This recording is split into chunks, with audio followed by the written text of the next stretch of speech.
മറുപടി അയച്ചതിനായി നമ്മൾ സ്തോത്രം ചെയ്യാം. സ്തോത്രം സ്തോത്രം സ്തോത്രം സ്തോത്രം. ഇമ്പമേറിയ നിൻ അൻപുള്ള സ്വരം, ഇമ്പമേറിയ നിൻ അൻപുള്ള സ്വരം, മുൻപേ നടന്നു സദാ കേൾപ്പിക്കണമേ, മുമ്പേ നടന്നു സദാ കേൾപ്പിക്കണമേ. നല്ല ദേവനേ ഞങ്ങളെല്ലാവരെയും നല്ലതേക്ക് നിന്നിഷ്ടത്തെ ചൊല്ലിടേണമേ, നല്ലതാക്കി നിന്നിഷ്ടത്തെ ചൊല്ലിടേണമേ. പച്ചമേച്ചിലിൽ ഞങ്ങൾ മേഞ്ഞിടുവാനാ, പച്ചമേച്ചിലിൽ ഞങ്ങൾ മേഞ്ഞിടുവാനാ, മെച്ചമായ ആഹാരത്തെ നീ നൽകിടേണമേ, മെച്ചമായ ആഹാരത്തെ നീ നൽകിടേണമേ. അന്ധകാരമാമി ലോകയാത്രയിൽ, അന്ധകാരമാമി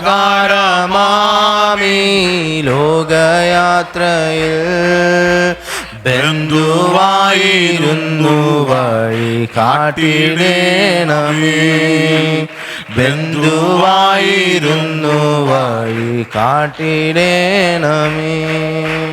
നല്ല ദേവനേ ഞങ്ങൾ എല്ലാവരെയും നല്ലതാക്കി നിന്നിഷ്ടത്തെ ചൊല്ലിടേണമേ, നല്ലതാക്കി നിന്നിഷ്ടത്തെ ചൊല്ലിടേണമേ. വേദവാക്യങ്ങൾ ഞങ്ങൾക്കാദായമാവാൻ, വേദവാക്യങ്ങൾ ഞങ്ങൾക്കാദായമാവാൻ, വേദനാഥനേ നിന്റെ ജ്ഞാനം നൽകുകേ, വേദനാഥനേ നിന്റെ ജ്ഞാനം നൽകണേ. സന്തോഷം സദാ ചിന്തയിൽ വാഴാൻ, സന്തോഷം സദാ ഞങ്ങൾ ചിന്തയിൽ വാഴാൻ, സന്തോഷത്തെ ഞങ്ങൾക്കിന്ന് ദാനം ചെയ്യുകേ, സന്തോഷത്തെ ഞങ്ങൾക്കിന്ന് ദാനം ചെയ്യുകേ. നല്ല ദേവനേ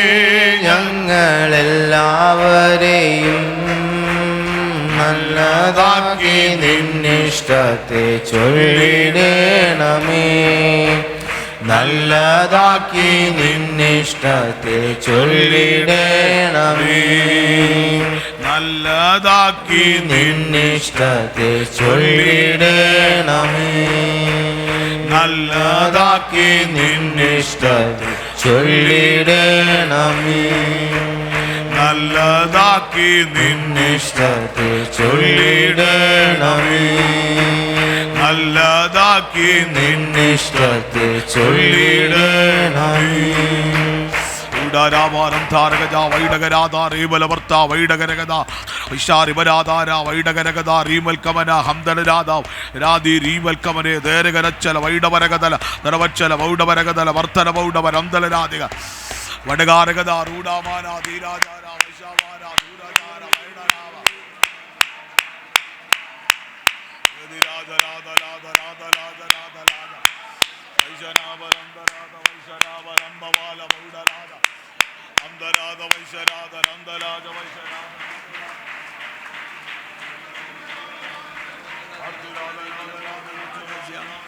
ആമേൻ ഹല്ലേലൂയ ശമനര ബൗഡമനഗ ദുരജലരി ബലബൗഡി മനഗസ്യ ആദരാ ബലബര ബക്ഷാംദരാ ജലാര ബൗഡി മനഗ സാംദര ജലരി ബലബൗഡി മനഗസ്യ ആദാര ബാര ബൗഡാരി ബിഷാംദര ജലരി ഗമന ഘടക ബസായിടദനാ ദുരാജലാരി ഗബക്ഷായിടദര രഗസ്യ യേശുവിൻ്റെ അധികാരമുള്ള നാമത്തിൽ ജയം Adara bara bara basham dal kamana gadaga basaida dara dara dara dara dal kamana gadaga saida dara dara Uda baba baba baba sam dara dara rabauda managa dura jala rabaudi menaga sam dara jala rega basya Uda basaida dara rega managa duna rega chasiya. Hallelujah, hallelujah. കരമുയർത്തി നമുക്ക് ദൈവത്തെ മഹത്വപ്പെടുത്താം. Hallelujah. Price the Lord. അനുഗ്രഹീത പകൽ വേളയ്ക്കായി ദൈവത്തെ സ്തുതിക്കുന്നു. ഉപവാസ പ്രാർത്ഥനയുടെ ഈ വെള്ളിയാഴ്ച പകൽക്കാലം കർത്തൃസന്നിധിയിൽ കടന്നു വന്നിരിക്കുന്ന എല്ലാ അനുഗ്രഹീത ദൈവമക്കൾ വിശേഷാൽ നമ്മുടെ ക്ഷണം സ്വീകരിച്ച് ഇന്ന് പകലും രാത്രിയിലും നമ്മുടെ ശുശ്രൂഷ ഇവിടെയുള്ള ശുശ്രൂഷയ്ക്കായി കടന്നു വന്നിട്ടുള്ള കർത്താവിൻ്റെ വിലപ്പെട്ട ദാസൻ പാസ്റ്റർ റിജു ജോസഫ് ഒഡീഷയിൽ നമ്മുടെ ആ സ്റ്റേറ്റിൻ്റെ സെക്രട്ടറിയായി പ്രവർത്തിക്കുന്ന കർത്താവിൻ്റെ ദാസനാണ്. ഞാൻ പരിചയപ്പെടുത്തേണ്ട കാര്യമില്ല. പല നാളുകളിൽ ഇവിടെ വന്ന് ശുശ്രൂഷിച്ചിട്ടുണ്ടെന്ന് ഞാൻ അറിയുന്നു, ഞാൻ മനസ്സിലാക്കുന്നു. ഹല്ലേലൂയ. വളരെ നാളുകൾക്ക് മുൻപ് തന്നെ വർഷങ്ങളായി ഞങ്ങൾക്ക് ഒരാത്മീയ ബന്ധം ദൈവം തന്നിട്ടുണ്ട്. എല്ലാത്തിനെയും ഓർത്ത് ഞാൻ ദൈവത്തെ സ്തുതിക്കുകയാണ്. വളരെ പ്രാർത്ഥനയോടെ ഇന്ന് പകൽക്കാലം ദൈവത്തിൻ്റെ സന്നിധിയിലായിരിക്കാം. നിശ്ചയമായി ദൈവത്തിൻ്റെ ആത്മാവ് നമ്മോട് സംസാരിക്കും. Praise God. എത്ര പേരത് വിശ്വസിക്കുന്നുണ്ട്? Price the Lord. ഹല്ലേലൂയ. നമ്മെ അറിയുന്ന ഒരു ദൈവം ഇന്ന് പകൽക്കാലം നമ്മുടെ മധ്യയിലുണ്ട്. നാം ആവലോടെ പ്രാർത്ഥനയോടെ ദൈവത്തിൻ്റെ സന്നിധിയിൽ നാം ഏൽപ്പിച്ചു കൊടുക്കുന്നുവെങ്കിൽ ഇന്ന് പകൽക്കാലം നമ്മുടെ ആത്മീയവും ശാരീരികവും മാനസികവുമായ എല്ലാ വിഷയങ്ങൾക്കും മറുപടി തരുന്ന ഒരു നല്ല കർത്താവ് നമ്മുടെ മധ്യയിലുണ്ട്. Praise God. ഇന്ന് പകൽക്കാലം അതുകൊണ്ട് ഈ ഉപവാസ ദിനങ്ങൾ നമ്മുടെ ആത്മാവിനെ തപിപ്പിച്ചുകൊണ്ട് ഹൃദയം നുറുങ്ങി ദൈവസന്നിധിയിൽ ഹൃദയം പകർന്നുകൊണ്ടിരിക്കുന്ന ദിനങ്ങളായി തീരട്ടെ. അങ്ങനെ ആകുന്നുവെങ്കിൽ നിശ്ചയമായും ദൈവത്തിൻ്റെ ആത്മാവ് നമ്മെ തൊടുവാനിടയാകും. ഏത് വിഷയത്തിൽ നമ്മൾ ഭാരപ്പെടുന്നുവോ ആ വിഷയത്തിന് മറുപടി നമ്മുടെ കർത്താവിൻ്റെ സന്നിധിയിലുണ്ട്. അവൻ നമ്മെ സൗഖ്യമാക്കുന്ന ദൈവമാണ്. അവൻ നമ്മെ ആശ്വസിപ്പിക്കുന്ന ദൈവമാണ്. അവൻ വഴി തുറക്കുന്ന ദൈവമാണ്. പോകേണ്ടുന്ന വഴി നമുക്ക് കാണിച്ചു തരുന്ന ദൈവമാണ്. ഇന്ന് പകൽക്കാലം അങ്ങനെയെങ്കിൽ കർത്താവേ അടിയനോട് സംസാരിക്കണമേ എന്നുള്ള വലിയ പ്രാർത്ഥനയോടെ നമുക്ക് തുടർന്നുള്ള നിമിഷങ്ങളിൽ ദൈവത്തിൻ്റെ സന്നിധിയിലായിരിക്കാം. കർത്താവ് നിശ്ചയമായി നമ്മോട് വചനത്തിലൂടെ കർത്തൃദാസനിൽ ദൈവം കൊടുത്തിട്ടുള്ള ദൈവകൃപയിൽ ശരണപ്പെട്ടുകൊണ്ട് നമ്മോടുള്ള ദൂതുകൾ, ആലോചനകൾ, ദൈവശബ്ദങ്ങൾ ദൈവം നമുക്ക് തരുവാനിടയാകും. വളരെ പ്രാർത്ഥനയോടെ തുടർന്നുള്ള നിമിഷങ്ങൾ ദൈവത്തിൻ്റെ സന്നിധിയിലായിരിക്കാം. തുടർന്നുള്ള സമയങ്ങളിലെ ശുശ്രൂഷയ്ക്കായിട്ട് കർത്താവിൻ്റെ വിലപ്പെട്ട ദാസനെ ഹല്ലേലൂയ വളരെ ആദരപൂർവ്വം ക്ഷണിച്ചുകൊള്ളുന്നു. Praise God.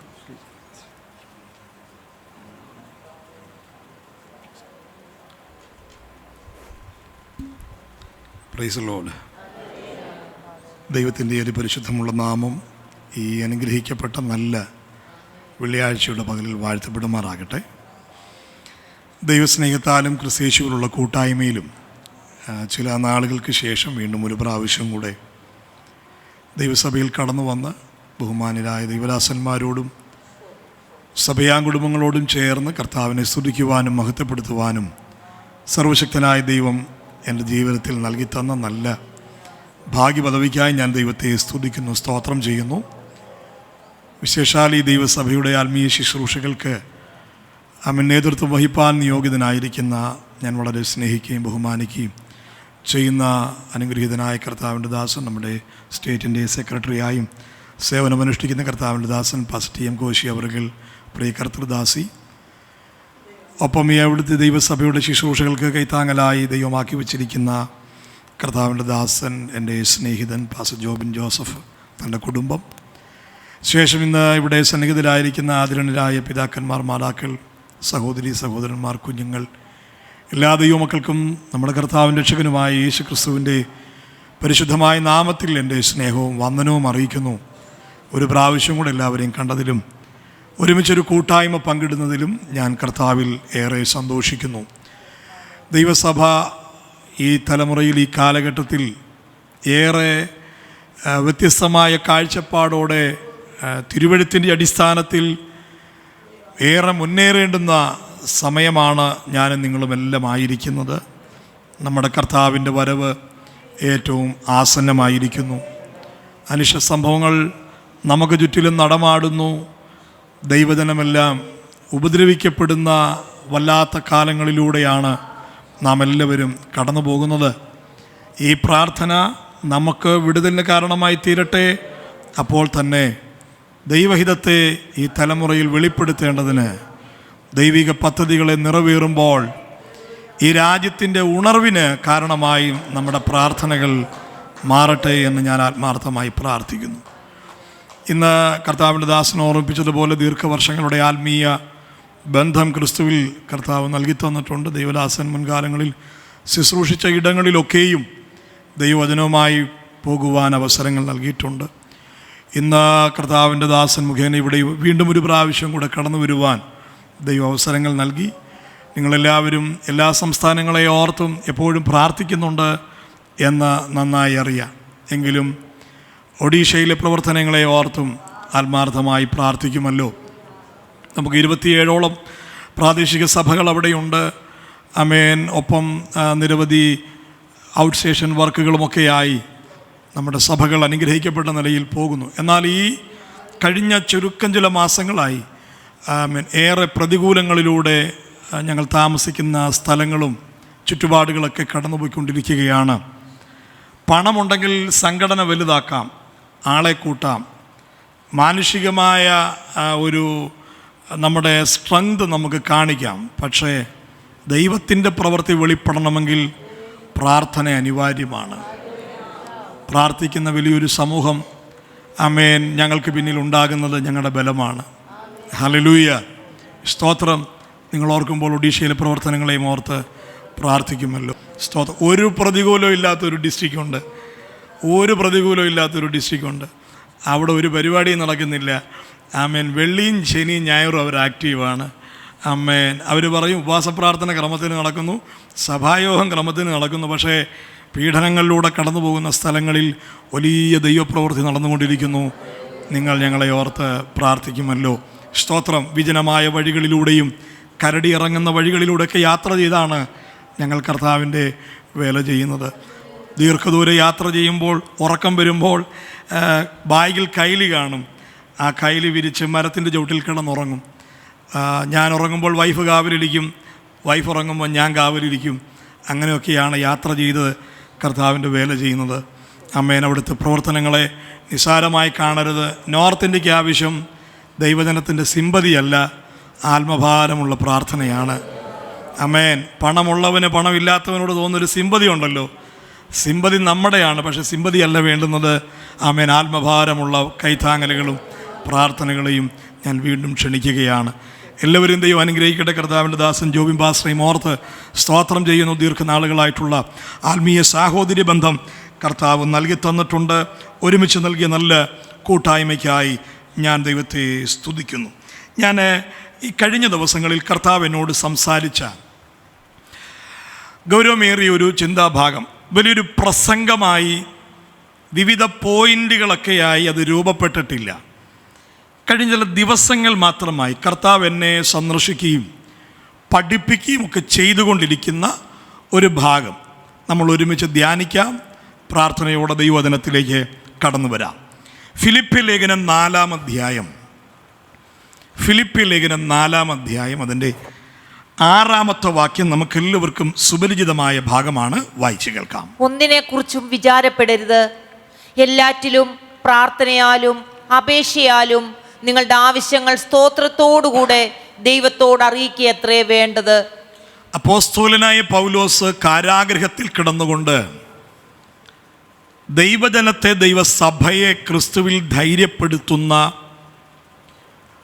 വളരെ വ്യത്യസ്തമായ ആത്മീയ പ്രബോധനങ്ങൾ നൽകി സഭയെ കരുത്തമാക്കുന്ന ശബ്ദങ്ങൾ പറഞ്ഞിരിക്കുന്ന ഭാഗമാണ് നമ്മളിവിടെ വായിച്ചത്. നമുക്കെല്ലാവർക്കും എനിക്ക് തോന്നുന്നു ഈ ലേഖനത്തിനോ ഈ അധ്യായത്തിനോ വലിയ ആമുഖത്തിൻ്റെ ആവശ്യമില്ല എന്ന് ഞാൻ മനസ്സിലാക്കുന്നു.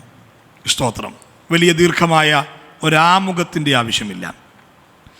ഈ വാക്യത്തിൽ നിന്ന് കർത്താവ് എന്നോട് സംസാരിച്ച അതിപ്രധാനമായൊരു ഭാഗത്തേക്ക് ദീർഘവിശദീകരണങ്ങളൊന്നുമില്ലാതെ തന്നെ പ്രാർത്ഥനയോടെ കടന്നു വരുവാൻ കർത്താവിൽ ഞാനും ആഗ്രഹിക്കുന്നു. എല്ലാ ദൈവമക്കളും കരങ്ങൾ ഉയർത്തി കർത്താവിന് മഹത്വം കൊടുക്കാമല്ലോ. ഹല്ലേലൂയ. ദൈവസാന്നിധ്യം നിറഞ്ഞു നിൽക്കുന്നൊരു നിമിഷത്തിലാണ് നാം ആയിരിക്കുന്നത്.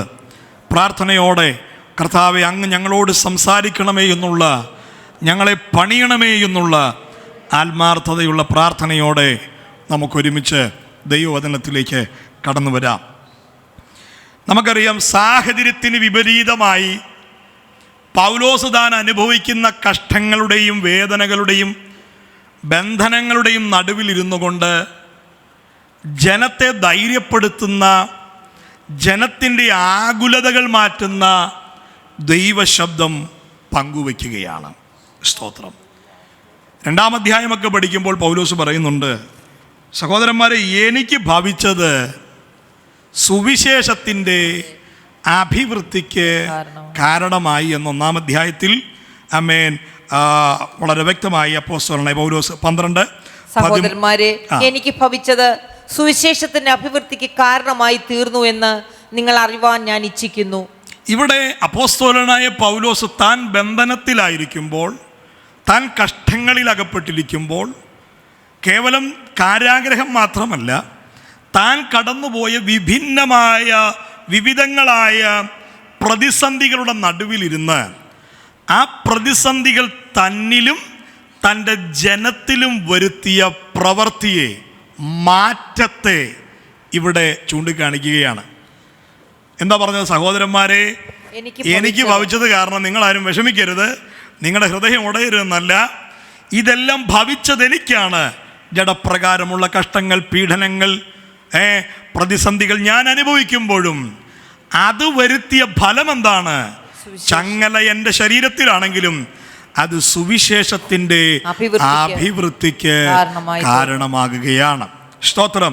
ഞാൻ പറയുന്നു, പുതിയ നിയമസഭയ്ക്കുണ്ടാകേണ്ടുന്ന ഒരു വെളിപ്പാട്, ഞാനും നിങ്ങളും ഒരു വെറും വ്യക്തിയായി, വെറും മനുഷ്യനായി നിന്നുകൊണ്ടല്ല, പുതിയ നിയമ ജീവിതം, സഭയായ ജീവിതം ഞാനെന്ന വ്യക്തി നയിക്കുന്നു എന്നതിനപ്പുറം ഞാനൊരു സഭയാണ്, ഞാൻ അവൻ്റെ ശരീരത്തിൻ്റെ അവയവമാണ് എന്ന ബോധ്യത്തോടെ വേണം നമ്മുടെ ആത്മീയ ജീവിതം നയിക്കാൻ.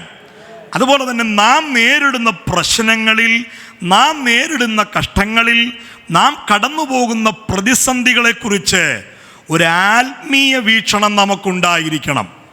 ഒരു ആത്മീയ വീക്ഷണം.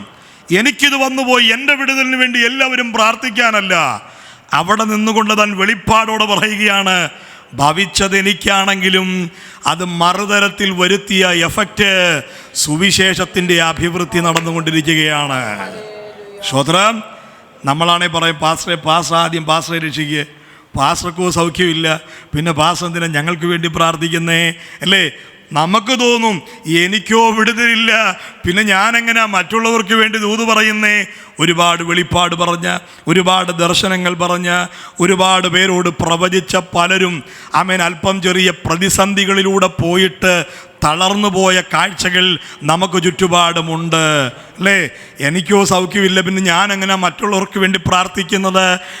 ആ ചിന്താഗതി എന്ന് പറഞ്ഞാൽ ഞാൻ മനസ്സിലാക്കിയത് അത് കള്ളൻ്റെ തത്വമാണ്.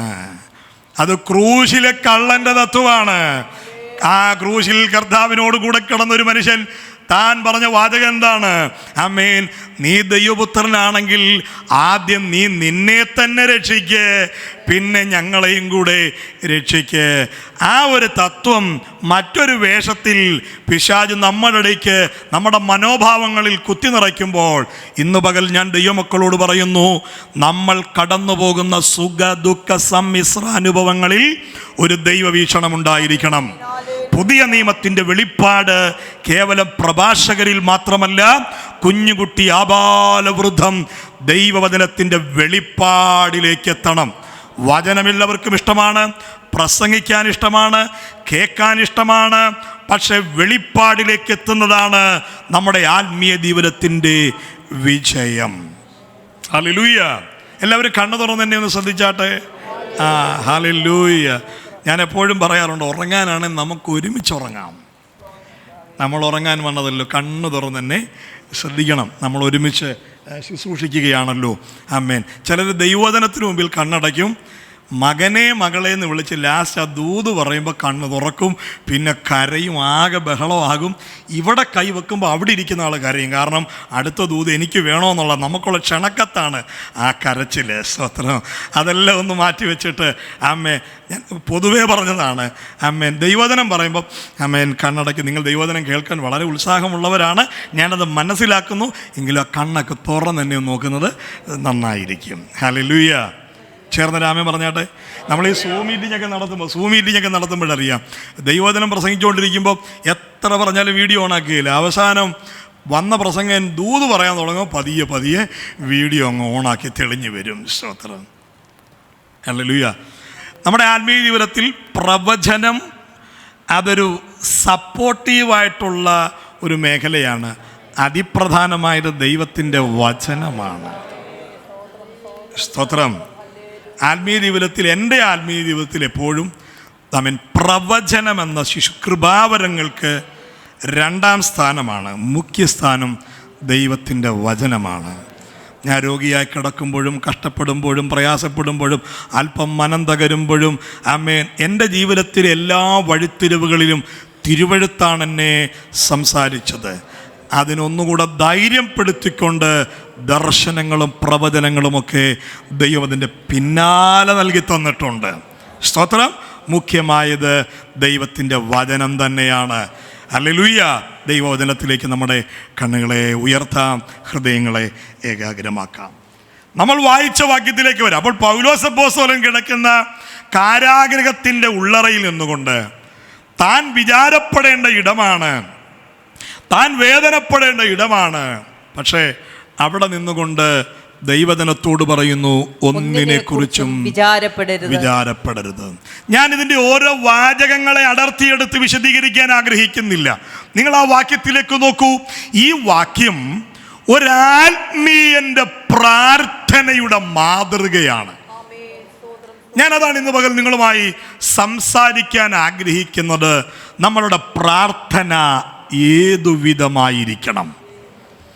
ഈ പ്രാർത്ഥന നമ്മളുടെ ആത്മീയ ജീവിതത്തിനുള്ളൊരു മാതൃകയാണ്. ഞാനും നിങ്ങളും എപ്രകാരം പ്രാർത്ഥിക്കണം, പ്രാർത്ഥിക്കുന്ന നമ്മളുടെ മനോഭാവം എന്തായിരിക്കണമെന്ന് ഈ വാക്ക്, ഈ വചനം നമ്മെ ഉപദേശിക്കുകയാണ്. ഒന്നിനെക്കുറിച്ചും വിചാരപ്പെടരുത്. ആ ഒന്നിനെക്കുറിച്ചും എന്നുള്ളിടത്ത് സകലവും അടങ്ങിയിട്ട് അവിടെ നമ്മൾ പറയണം, വിചാരപ്പെടരുത്. നാം വിചാരപ്പെടാൻ പാടില്ല. വിചാരപ്പെടരുത് എന്നതിൻ്റെ നല്ല ലളിതമായ മലയാളം ഇത്രയേ ഉള്ളൂ: നമ്മൾ ആകുല ചിന്തപ്പെടരുത്. ആകുല ചിന്തപ്പെടരുത്. ഈ ഭൂമിയിലുള്ള, ഈ ലോകത്തിലുള്ള ഒന്നിനെക്കുറിച്ചും ആകുല ചിന്തപ്പെടാൻ നമുക്ക് അനുവാദമില്ലേയില്ല. ആകുല ചിന്തകളെല്ലാം നമ്മിൽ നിന്നും മാറി നിൽക്കണം. ആശങ്കകൾ നമ്മളിൽ നിന്ന് മാറി നിൽക്കണം.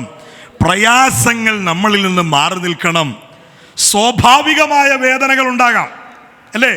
കാരണം നമ്മുടെ ജഡം വീണ്ടെടുക്കപ്പെട്ടിട്ടില്ലാത്തത് കൊണ്ട്, നമ്മുടെ ശരീരത്തിൻ്റെ വീണ്ടെടുപ്പ് നടന്നിട്ടില്ലാത്തത് കൊണ്ട്, ആമേൻ, ഈ ലോകത്തിലുള്ള ഈ ശരീരവുമായി ബന്ധപ്പെട്ട് കിടക്കുന്ന എല്ലാറ്റിനാലും നമുക്ക് പ്രയാസങ്ങളുണ്ട്. യേശു കർത്താവ് എന്താ പറഞ്ഞേ? യേശു കർത്താവ് പറഞ്ഞു, ലോകത്തിൽ നിങ്ങൾക്ക് കഷ്ടം ഉണ്ട്. എങ്കിലും എന്ത് ചെയ്യണം? ധൈര്യപ്പെടണം. ഞാൻ ലോകത്തെ ജയിച്ചിരിക്കുന്നു. ഹല്ലേലൂയ. കർത്താവ് നമുക്ക് നൽകിയ വാഗ്ദത്തം സുഖജീവിതമല്ലല്ലോ. കർത്താവ് നമുക്ക് നൽകിയ വാഗ്ദത്തം ജയജീവിതമാണ്. ജയജീവിതമാണ്. പ്രശ്നങ്ങളില്ലാത്ത, പ്രതിസന്ധികളില്ലാത്ത, കഷ്ടങ്ങളില്ലാത്ത, രോഗങ്ങളില്ലാത്ത, കണ്ണുനീരില്ലാത്ത ഒരുതരം സുഖജീവിതമല്ല ആത്മീയ ജീവിതം. തീച്ചൂളകളിലും കാരാഗ്രഹങ്ങളിലും സിംഹത്തിൻ്റെ ഗുഹയ്ക്കകത്തും ബന്ധനത്തിലും പീഡിപ്പിക്കാൻ എടുത്തെറിയുന്ന തിളച്ച എണ്ണയിലും പത്മോസിലും ഭയരഹിതമായി ആശങ്കകളില്ലാതെ അതിനെ ധരണം ചെയ്യുവാൻ പഴയ നിയമ പുതിയ നിയമ ഭക്തന്മാരുടെ ഹൃദയത്തെ ബലപ്പെടുത്തിയ ദൈവത്തിൻ്റെ നീതി അത് നമ്മളിലും വ്യാപരിക്കണം. ആത്മീയ ജീവിതം സുഖജീവിതമല്ല. ആത്മീയ ജീവിതം ഭയരഹിതമായ ജയജീവിതമാണ്. ആമേൻ പറയാമോ? ആമേൻ, ആമേൻ, ആമേൻ. നമുക്ക് സ്വാഭാവികമായ വേദനകൾ ഉണ്ടാകാം. നമ്മളുടെ കണ്ണുകൾ നിറയാം. പാസ്റ്ററാണെന്നോർത്ത് കരയാതിരിക്കാനൊന്നും പറ്റത്തില്ല. നമ്മൾ കടന്നു പോകുന്ന വേദനകൾ അറിയാതെ നമ്മുടെ കണ്ണുകൾ നിറയാറുണ്ട്. വിശ്വാസിയാണ് ഞാൻ, ക്രിസ്തുവിൻ്റെ വകയാണ്, എനിക്ക് ഒരു പോരാട്ടമില്ല. ചിലർ പറയാറുണ്ട് രക്ഷിക്കപ്പെട്ട് 40 വർഷമായി എനിക്ക് ഒരു പോരാട്ടമില്ല, ഞാൻ ആശുപത്രിയുടെ പടി കണ്ടിട്ടില്ല. അദ്ദേഹത്തെ ഒന്ന് സൂക്ഷിച്ചോണം. കാരണം അവനെ ദൈവത്തിനും വേണ്ട പിശാചിനും വേണ്ട. അതുകൊണ്ട് ഒരു പോരാട്ടവും കൃപയാലില്ല. പ്രാർത്ഥിക്കും തോറും എന്തെങ്കിലുമൊക്കെ വർദ്ധിക്കുന്നെങ്കിൽ അധൈര്യപ്പെടുക അല്ല വേണ്ടുന്നത്. ആമേൻ. ധൈര്യം പ്രാപിക്കണം, ബലം പ്രാപിക്കണം, കരുത്താർജിക്കണം, ദൈവസ്നേഹം വർദ്ധിക്കണം. അതാണ് നമുക്ക് കർത്താവ് നൽകിയ ആത്മബലമെന്ന് പറയുന്നത്. ആമേൻ. ഒന്നിനെക്കുറിച്ചും വിചാരപ്പെടും. നമുക്കറിയാം കർത്താവ് പറഞ്ഞു നാളേക്കായി വിചാരപ്പെടരുത്. മത്തായി സുവിശേഷം 6-ാം അധ്യായം 25-ാമത്തെ വാക്യം. നാളേക്കായി വിചാരപ്പെടരുത്. മത്തായി സുവിശേഷം 6-ാം അധ്യായം 25-ാമത്തെ. അതുകൊണ്ട് ഞാൻ നിങ്ങളോട് പറയുന്നത്, എന്ത് തിന്നും എന്ത് കുടിക്കുമെന്നു നിങ്ങളുടെ ജീവനായിക്കൊണ്ടും എന്തുടുക്കുമെന്ന് ശരീരത്തിനായിക്കൊണ്ടും വിചാരപ്പെടരുത്. ആഹാരത്തെക്കാൾ ജീവനും ഉടുപ്പിനേക്കാൾ ശരീരവും വലുതല്ലയോ? കർത്താവ് നൽകിയ, ജനത്തിന് നൽകിയ ഏറ്റവും ഉത്തമമായ പാഠമാണ് നാളേക്കായി എന്ത് ചെയ്യരുത്? വിചാരപ്പെടരുത്. ദൈവജനവുമായ ഭേദ്യമായ ബന്ധവും ആഴമായ ജ്ഞാനവും ഒക്കെ ഉള്ളവരാണ് എൻ്റെ മുമ്പിൽ ഇരിക്കുന്നത്. നമ്മൾ ഒരുമിച്ച് പുതിയതൊന്ന് ഭക്ഷിക്കുന്നു, പാനം ചെയ്യുന്നു എന്ന വാഞ്ചയോടെ നമ്മൾ ഒരുമിച്ച് അടുത്തു വരികയാണ്. വളരെ ലളിതമായ, നമുക്കെല്ലാവർക്കും പരിചയമുള്ള വചനത്തിൻ്റെ വഴികളിലൂടെയാണ് നമ്മൾ ഒരുമിച്ച് ഇന്ന് പകൽ ഈ യാത്ര ചെയ്യുന്നത്. ശ്രദ്ധയോടെ കേട്ടെ, കർത്താവ് പറയുകയാണ് നാളേക്ക് എന്ത് ചെയ്യരുത്? വിചാരപ്പെട. എന്ത് തിന്നു എന്ത് കുടിക്കും, നിങ്ങളുടെ ജീവനായിക്കൊണ്ട് എന്ത് ഉടുക്കുമെന്ന് ശരീരത്തിനായിക്കൊണ്ട് എന്ത് ചെയ്യരുത്? വിചാരപ്പെടരുത്. ഹല്ലേലൂയാ. ആഹാരത്തെക്കാൾ ജീവൻ, ഉടുപ്പിനേക്കാൾ ശരീരവും വലുതല്ലയോ? ഹല്ലേലൂയ. നോക്കി, നമ്മുടെ ഈ ശരീരത്തെ മുഴുവനും ചമച്ചവനാണ്, നമുക്ക് ജീവശ്വാസം ഊതിത്തന്നവനാണ്, ദിനം പ്രതി നമ്മളെ നടത്തുന്ന കർത്താവിൻ്റെ വാക്കാണ് നാളേക്കായി വിചാരപ്പെടരുത്. ഞാൻ ചുരുക്കി പറഞ്ഞാൽ, ഞാനതിനെ എൻ്റെ സന്ദേശത്തിലേക്കൊന്ന് വഴിതിരിച്ചു വിടുകയാണ്. നമ്മുടെ ഈ ശരീരത്തെ പ്രതി, നമ്മുടെ ഈ ലോകത്തിൻ്റെ ജീവിതത്തെ പ്രതി തളരാൻ നമുക്ക് അനുവാദമില്ല. അതിന് കരച്ചിൽ വരാമായിരിക്കാം, കരച്ചില് വരുമായിരിക്കാം. സൗണ്ട് ഓക്കെ അല്ലേ? ഓക്കെ. കരച്ചിൽ വരുമായിരിക്കാം. അല്ല, വരും. കാരണം നമ്മൾ മനുഷ്യരാണല്ലേ. പൗലോസ് അടക്കം പറഞ്ഞല്ലോ, ഞാൻ പ്രാണവേദനയിലായിപ്പോയി എന്ന് പൗലോസ് പറയുന്നുണ്ട് അല്ലേ. പ്രാണഭയത്തിലായിട്ടുണ്ട്. ഈ ഭൂമിയിലെ കഷ്ടങ്ങളാൽ, ഇവിടുത്തെ പ്രതിസന്ധികളാൽ നമുക്ക് സ്വാഭാവികമായ വേദനകൾ ഉണ്ടാകാം. സ്വാഭാവികമായ വേദനകൾ ഉണ്ടാകാം. ഹല്ലേലൂയ. സ്തോത്രം. എല്ലാവരും എന്നെ ശ്രദ്ധിച്ചാട്ടെ. നമുക്ക് സ്വാഭാവികമായ വേദനകൾ ഉണ്ടാകാം. പക്ഷേ സ്വാഭാവികമായി നമ്മൾ അതിനോട് പ്രതികരിക്കാറുണ്ട്. വൈകാരികമായി നമ്മൾ എന്ത് ചെയ്യാറുണ്ട്? പ്രതികരിക്കാറുണ്ട്. നമ്മുടെ കണ്ണ് നിറയാറുണ്ട്, കരയാറുണ്ട്. പക്ഷെ ദാവീദ് ഒരു കാര്യം പറഞ്ഞിട്ടുണ്ട്, ഞാൻ ഭയപ്പെടുന്ന നാളിൽ നിന്നിൽ ആശ്രയിക്കും. അതിനർത്ഥം എന്താണ്? ഇപ്പോൾ ഞാൻ നിൽക്കുന്ന സിറ്റുവേഷൻ ഭയമുണ്ടാകുന്നതാണ്. ഏതൊരു മനുഷ്യനും പകച്ചു പോകുന്ന, ഏതൊരു മനുഷ്യനും പ്രാണനെ ഭയപ്പെട്ടു പോകുന്ന ഒരു മേഖലയിലാണ് ഞാൻ നിൽക്കുന്നത്. പക്ഷേ ഞാൻ സ്വാഭാവികമായി ഭയപ്പെട്ടു. ആ ഭയം എന്നിൽ തുടരാൻ ഞാൻ അനുവദിച്ചില്ല. ഞാൻ നിൽക്കുന്നത് ഭയം ഉണ്ടാകുന്ന, ഭയമുളവാകുന്ന സാഹചര്യത്തിലാണെങ്കിലും ഞാൻ അവിടെ നിന്നുകൊണ്ട് ഭയം എന്നെ നിയന്ത്രിക്കാൻ ഞാൻ അനുവാദം കൊടുത്തിട്ടില്ല. ഞാൻ ഭയപ്പെടുന്ന നാളിൽ ഒരു ആത്മീയനെ പോലെ പ്രതികരിക്കുകയാണ്. ഒരു സ്വാഭാവിക മനുഷ്യനെ പോലെ നമുക്ക് വേദനകൾ ഉണ്ടാകാം, പ്രതിസന്ധികൾ ഉണ്ടാകാം, കണ്ണുനീരുണ്ടാകാം. പക്ഷേ സാധാരണ മനുഷ്യനെ പോലെ വേദനപ്പെടാൻ അനുവാദമില്ല. ഉരുത്തിരിഞ്ഞ വേദനകൾ, ഉരുത്തിരിഞ്ഞ കണ്ണുനീരുകൾ, ഉരുത്തിരിയുന്ന ഭയം, ആ നിരാശകൾ തുടരാൻ അനുവദിക്കരുത്, തുടരാൻ അനുവദിക്കരുത്. അതാണ് ദാവീദ് പറഞ്ഞത്, ഞാനിപ്പോൾ നിൽക്കുന്നത് ഭയമുളവാകുന്ന സാഹചര്യമെങ്കിലും ഭയം എന്നിൽ തുടരാൻ ഞാൻ അനുവദിക്കുന്നില്ല. ഞാൻ അതുകൊണ്ട് എൻ്റെ വിഷയങ്ങളുടെ നടുവിൽ ഞാൻ വെറും ഒരു മനുഷ്യനെ പോലെയല്ല, ഭക്തനെ പോലെ പെരുമാറുന്നു. ഞാൻ എൻ്റെ കണ്ണുനീര് തുടച്ച് എൻ്റെ സിറ്റുവേഷൻ പേടിപ്പിക്കുന്നതെങ്കിലും ഞാൻ അവിടെ ദൈവത്തിൽ ആശ്രയിക്കുകയാണ്.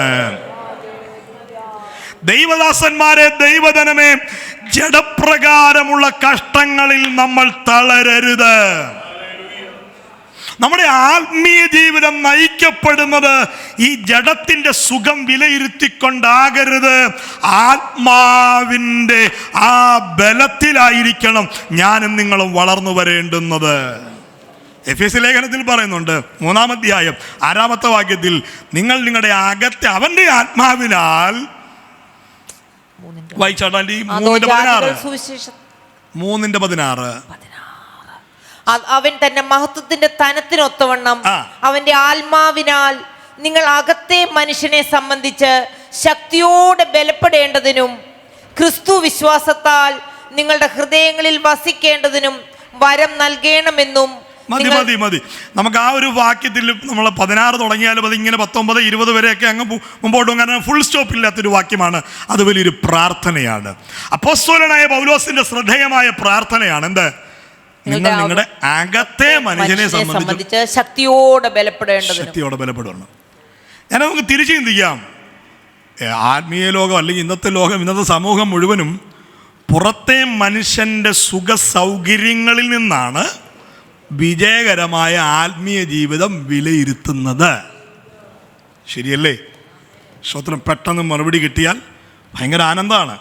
ചോദിച്ച ഉടനെ ഉത്തരം കിട്ടിയാൽ അത് ബലമാണ്, അല്ലേ? അമ്മേൻ. ഞാൻ ദൈവമക്കളോട് കാര്യം പറയാം.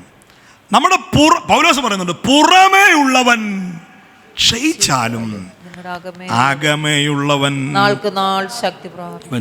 ആത്മാവിൽ പറയാം. ഈ ശരീരത്തിൽ നിന്നും ഇതിൻ്റെ ക്ലേശങ്ങളിൽ നിന്നും കണ്ണ് മാറ്റുക. നമുക്കകത്തേക്കൊന്ന് നോക്കാം. ഞാൻ പല ആവർത്തി പറഞ്ഞിട്ടുള്ള 1-2 കാര്യങ്ങൾ ഞാനിവിടെ ആവർത്തിക്കുന്നു. മനുഷ്യ ശരീരത്തെ 3ആയി തിരിക്കാം. ഏതൊക്കെയാ? ശബ്ദം ഉയർത്തി പറയണം.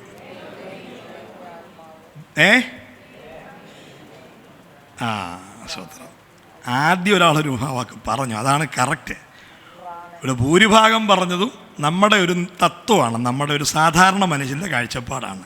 ഒരു സാധാരണ വിശ്വാസികളെ നമ്മൾ പെട്ടെന്ന് മനുഷ്യനെ 3ആയി തിരിക്കാന്ന് പറഞ്ഞാൽ നമ്മൾ ഓടിപ്പറയുന്നത് എന്താണ്? ദേഹം ദേഹി.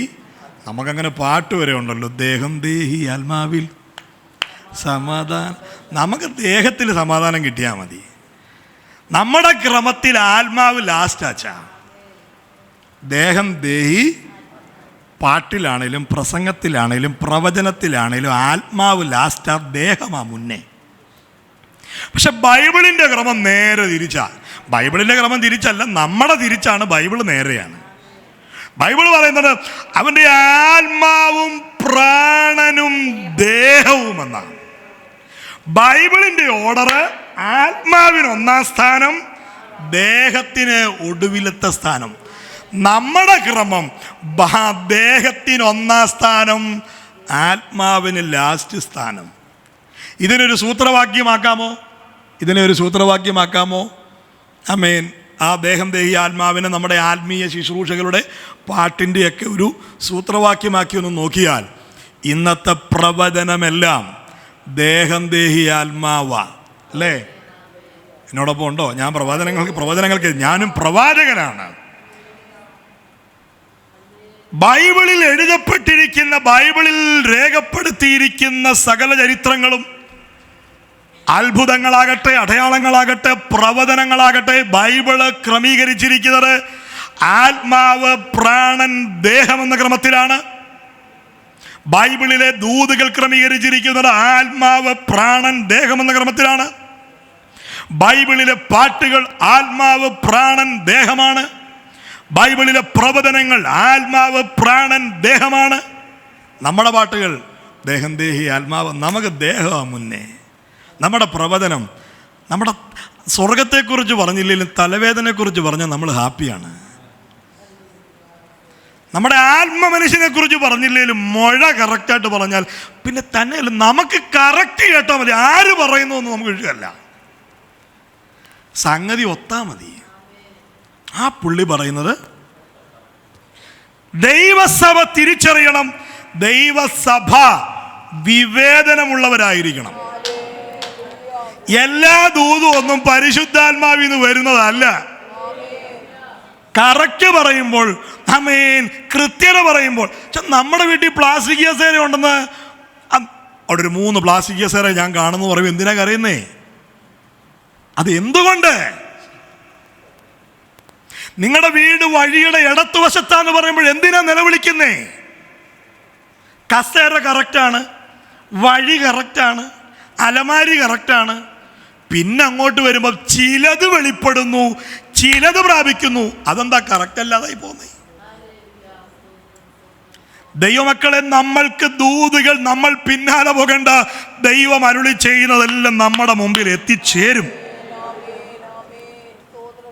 ആമേൻ പറഞ്ഞാട്ടെ, സ്തോത്രം പറഞ്ഞാട്ടെ. Hallelujah, hallelujah. നെഹമ്യാവിൻ്റെ ഇടയ്ക്ക് ഒരു മനുഷ്യൻ വന്നൊരു ദൂത് പറഞ്ഞുണ്ട്. ആമേൻ, നീ വാതിലടയ്ക്ക്, അകത്ത് കയറ്. ഇന്ന് നെഹമ്യാവ്, ആമേൻ, നെഹമ്യാവിനോട് പറയും, നീ വാതിലടയ്ക്ക്, അകത്തിരിക്ക്. 6-ാം അധ്യായത്തിൽ പറയുകയാണ്, നീ അകത്തിരിക്ക്, ശത്രുക്കൾ വരും, ഇന്ന് നിന്നെ കൊല്ലും. 6-10 മുതൽ വരുമ്പോൾ, ആമേൻ, നിന്നെ കൊല്ലുവാൻ അവൻ രാത്രിയിൽ വരുമെന്ന് പറയുന്നു. 11 അല്ലേ ആൻറ്റി? 11. അതിന് ഞാൻ, എന്നെ പോലെയുള്ള ഒരാൾ ഓടിപ്പോകുമോ? എന്നെ പോലെയുള്ള ഒരുത്തൻ ജീവരക്ഷയ്ക്കായി മന്ദിരത്തിലേക്ക് പോകുമോ? ഞാൻ പോകയില്ല എന്ന് പറഞ്ഞു. ദൈവം അവനെ അയച്ചിട്ടില്ല. തോബിയാവും സൻബല്ലത്തും അവനെ കൂലി കൊടുത്തിരുന്നത് കൊണ്ട് അവൻ എനിക്ക് വിരോധമായി ആ പ്രവചനം പറഞ്ഞതേ ഉള്ളൂ എന്ന് എനിക്ക് മനസ്സിലായി. നെഹമ്യാവിനോട്, നെഹമ്യാവിന്റെ പുസ്തകം 6-ാം അധ്യായം 10, 11, 12 താഴെയുള്ള വാക്യങ്ങളാണ്. നെഹമ്യാവിനോട് ദൂത് പറയേ. എന്താ പറഞ്ഞേ? ആമേൻ, അവർ വരും, ശത്രുക്കൾ വരും, നീ അകത്തിരിക്ക്, മന്ദിരത്തിനകത്ത് പ്രവേശിക്ക്, ഇന്ന് രാത്രി അവൻ നിന്നെ കൊല്ലും. അപ്പൊ സിറ്റുവേഷൻ കറക്റ്റ് അല്ലേ? ദൂത് കറക്റ്റ് അല്ലേ? എതിരാണ്, പോരാട്ടമുണ്ട്, എതിരുണ്ട്, വെല്ലുവിളിയുണ്ട്. ആമേൻ, ഇതൊക്കെ പറഞ്ഞ് അതിന് വേറൊരു ഇമേജ് കൊടുക്കുകയാണ്. അവിടെ പോരാട്ടം ഉണ്ടെന്നുള്ള കാര്യം ആർക്കറിയാം? നെഹമ്യാവിനറിയാം.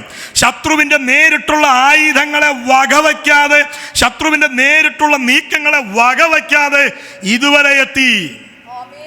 ഇപ്പൊ ശത്രുവിന് മനസ്സിലായി, ഞങ്ങൾ വെളിയിൽ നിന്ന് കാര്യമില്ല. നെഹമ്യാവിനെ പോലൊരു പ്രാർത്ഥനക്കാരനെ തോപ്പിക്കണമെങ്കിൽ, പ്രാർത്ഥിക്കുന്നവനെ തോപ്പിക്കണമെങ്കിൽ ദൂതിന്റെ വഴി പിടിക്കാം, പ്രവചനത്തിന്റെ വഴി പിടിക്കാം. നമുക്ക് ദൂത് കറക്റ്റായാൽ മതി അല്ലേ? ചിലരാണെങ്കിൽ വിളിച്ചിട്ട് മിണ്ടാതിരിക്കുക, പാസ്റ്ററെ പ്രാർത്ഥിക്കുക. അപ്പം ഞങ്ങൾ പണി കുറഞ്ഞിരുന്നോട്ടെന്ന് ഓർത്ത് നമ്മൾ പറയും, എന്താ പറ്റിയത്, എന്താ വിഷയം എന്ന് പറഞ്ഞാട്ട്. അപ്പം നമ്മളെക്കാൾ വിശ്വാസം അവർക്ക്, ആമേൻ, പ്രാർത്ഥിച്ചാൽ മതി, വെളിപ്പെട്ടോളും.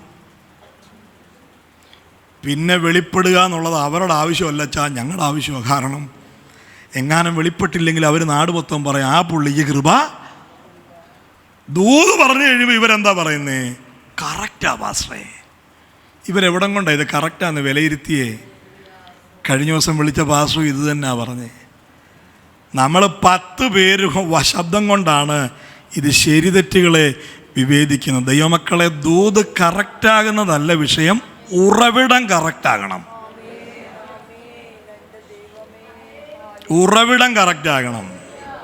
കറക്റ്റ് ദൂതൊക്കെ ആയിരുന്നെങ്കിൽ വെളിച്ചപ്പാടത്തേക്കൊക്കെ എന്ത് മീറ്റിംഗ് കിട്ടിയനെ. നമ്മൾ കറക്റ്റിൻ്റെ പിന്നാലെ അല്ല പോകേണ്ടുന്നത്. അഭിഷേകം എന്ന് പറയുമ്പോൾ അതിൻ്റെ പുറകെ ചാടുകയല്ല വേണ്ടുന്നത്. ഉറവിടത്തെ തിരിച്ചറിയാനുള്ള വെളിപ്പാട്. ഹല്ലേലൂയ. തിരുഹിതമല്ലാത്തതൊന്നും നമ്മുടെ കുടുംബങ്ങളിലോ ഈ ആലയത്തിലോ ഈ വേദിയിലോ കയറാൻ പാടില്ല.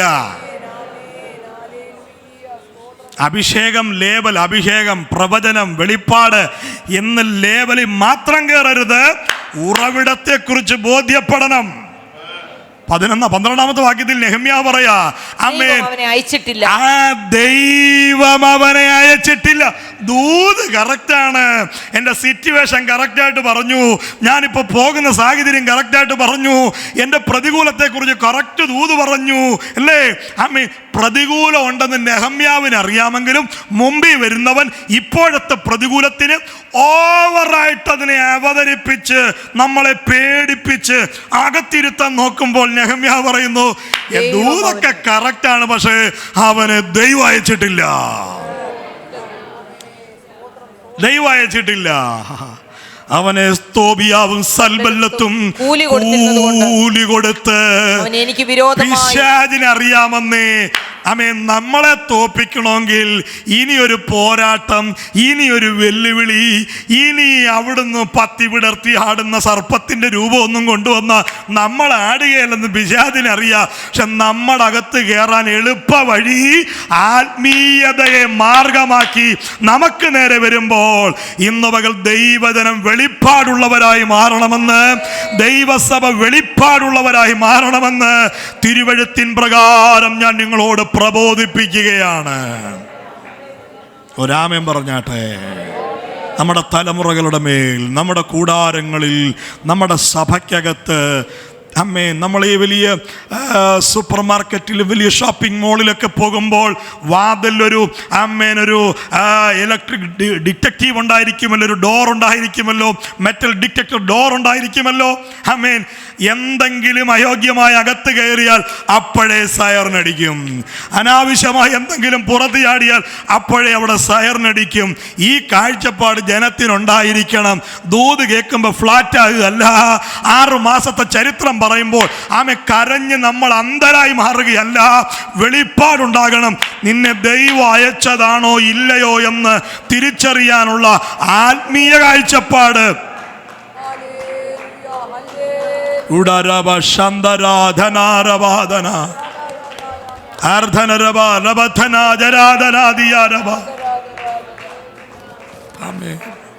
മടങ്ങി വരാം, നമ്മുടെ ഭാഗങ്ങളിലേക്ക് മടങ്ങി വരാം.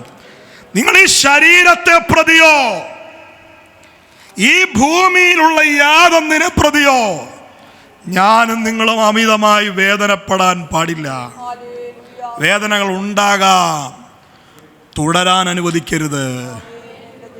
വേദനകൾ ചിലപ്പോൾ തുടരുമായിരിക്കാം, പക്ഷേ ആ വേദനകൾ നമ്മിൽ വരുത്തുന്നൊരു എഫക്റ്റ് ഉണ്ടല്ലോ, അത് നിമിത്തം നമ്മുടെ വൈകാരിക തലങ്ങൾ തളരാൻ പാടില്ല. ദൈവത്തിലെ കരയാൻ വ്യവസ്ഥയുണ്ട്, കരയാം, പക്ഷേ കരച്ചില് തുടരാൻ വ്യവസ്ഥയില്ല. സ്തോത്രം. നമുക്ക് എഫെസ്യ ലേഖനത്തിലേക്ക് മടങ്ങി വന്ന് ഞാൻ ആ ഭാഗം ഒന്നുകൂടെ, ഒന്നിനെക്കുറിച്ചും വിചാരപ്പെടരുത്. അവിടെ പ്രാർത്ഥനയ്ക്കൊരു മാതൃക തരികയാണല്ലേ എഫെസ്യ ലേഖനം. നമ്മൾ ഫിലിപ്പിയ ലേഖനത്തിലേക്ക്, ഒന്നിനെക്കുറിച്ചും വിചാരപ്പെടരുത്, എല്ലാറ്റിലും പ്രാർത്ഥനയാലും അപേക്ഷയാലും നിങ്ങളുടെ ആവശ്യങ്ങൾ സ്തോത്രത്തോടുകൂടെ ദൈവത്തോട് അറിയിക്കുക എത്രേ വേണ്ടത്. ഇവിടെ പ്രാർത്ഥനയ്ക്കുള്ള മാതൃകയാണ് അല്ലേ? പിടിച്ചു വെച്ച് പ്രാർത്ഥിക്കണം, ധർണ നടത്തണമെന്നല്ല, അറിയിച്ചാൽ മതി. നമ്മുടെ പ്രാർത്ഥനകൾ തമ്പുരാൻ കേട്ടു, പ്രാർത്ഥിച്ചു എന്ന ധൈര്യമല്ല, അത് കേട്ടു എന്ന ധൈര്യത്തോടെ വേണം ഒരു പ്രാർത്ഥനയിൽ നിന്ന് എഴുന്നേൽക്കാൻ. നമ്മളെപ്പോഴും ഹാപ്പിയാണ്. നമ്മൾക്ക് ഉള്ളിൽ വേദനപ്പെട്ടത്, നമ്മൾ നിരാശപ്പെട്ടതെല്ലാം ആമേൻ പ്രാർത്ഥിച്ച് അവസാനിപ്പിച്ച് ആമേൻ പറയുമ്പോൾ നമ്മുടെ ഭാരം മുഴുവൻ ഇറക്കി വെച്ചു എന്നൊരു തോന്നലുണ്ടാകും. എന്നാൽ അങ്ങനെയല്ല.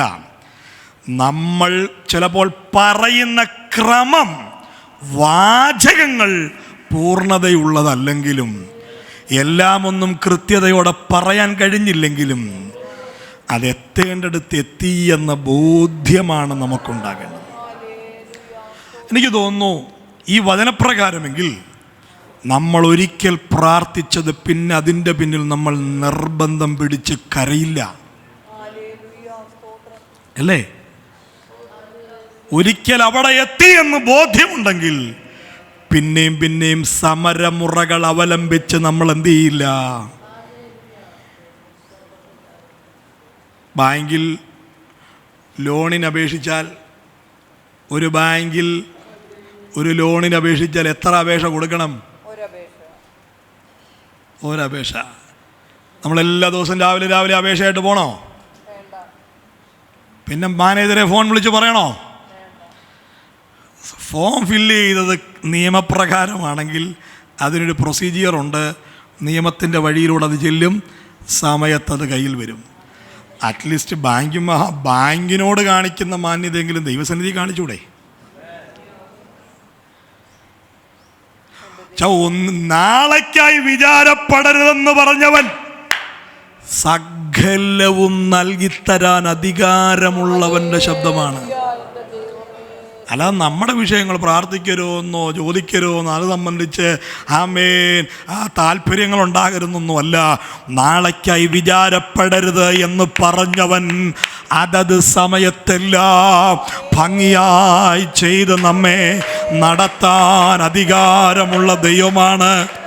തുറക്കേണ്ട വാതിലുകളെ തുറന്ന് അടിസ്ഥാനങ്ങളെ ഇളക്കേണ്ടടുത്ത് അതിനെ ഇളക്കി അവൻ വഴി തുറക്കേണ്ടടുത്ത് വഴി തുറന്ന് നമ്മെ ജയത്തോടെ നടത്താൻ അധികാരമുള്ളവനാ പറഞ്ഞത്.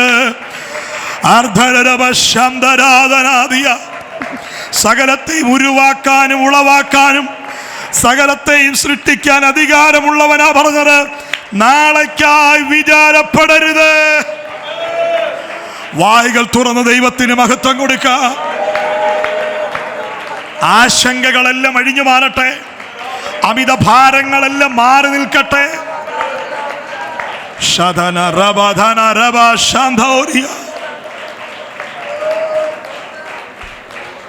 ഹല്ലേലൂയ. ഭൗതികത സംബന്ധിച്ച് നമുക്ക് വേദനകൾ ഉണ്ടാകാം. പക്ഷെ ആ വേദന നമ്മളിൽ വരുത്തുന്ന വൈകാരിക അനുഭവങ്ങളുണ്ടല്ലോ, തുടരാൻ അനുവാദമില്ല. നമ്മുടെ കണ്ണുനീരിന് പരിധിയുണ്ടെന്ന്. നമ്മുടെ കണ്ണുനീരിന് പരിധിയുണ്ട്. എന്താ പരിധി? എന്താ ബൗണ്ടറി? എന്താണ്? തമ്പുരാന്റെ തുരുത്തിയിലെത്തിയെന്ന് ബോധ്യമുണ്ടെങ്കിൽ, യേശു കേട്ടു എന്ന് ബോധ്യമുണ്ടെങ്കിൽ, അവൻ്റെ തുരുത്തിയിലെത്തിയെന്ന് ബോധ്യമുണ്ടെങ്കിൽ, കേട്ടു എന്ന് ബോധ്യമുണ്ടെങ്കിൽ പിന്നെയും കരഞ്ഞു കാണിക്കേണ്ട അത് നമ്മൾ സിമ്പതി പിടിച്ചു പറ്റാനാണ്. ചിലരൊക്കെ ആരാധനയ്ക്ക് വരുന്നത്, ആരാധനാ സ്ഥലങ്ങളിലേക്ക് എത്തുന്നത് ഒരുപാട് പ്രശ്നം വഹിച്ച ഒരാളായിട്ടാണ്. അല്ലല്ല, കർത്താവ് നമ്മളെ ഒരുപാട് വിഷയങ്ങളുള്ള ഒരാളായിട്ടല്ല കാണുന്നത്. വലിയൊരു രോഗി വന്നു എന്നല്ല കാണുന്നത്. കുഞ്ഞുങ്ങളെ പ്രതി വലിയ ദുഃഖത്തോടെ വന്നു എന്നല്ല കാണുന്നത്. അവൻ നമ്മളെ കാണുന്ന ആരാധനക്കാരനായിട്ടാണ്, മകനായിട്ടാണ്, മകളായിട്ടാണ്. അപ്പം നമ്മുടെ വിഷയങ്ങളെ കാണുന്നില്ലെന്നല്ല, സകലവും നൽകിത്തരാൻ അധികാരമുള്ള ദൈവം.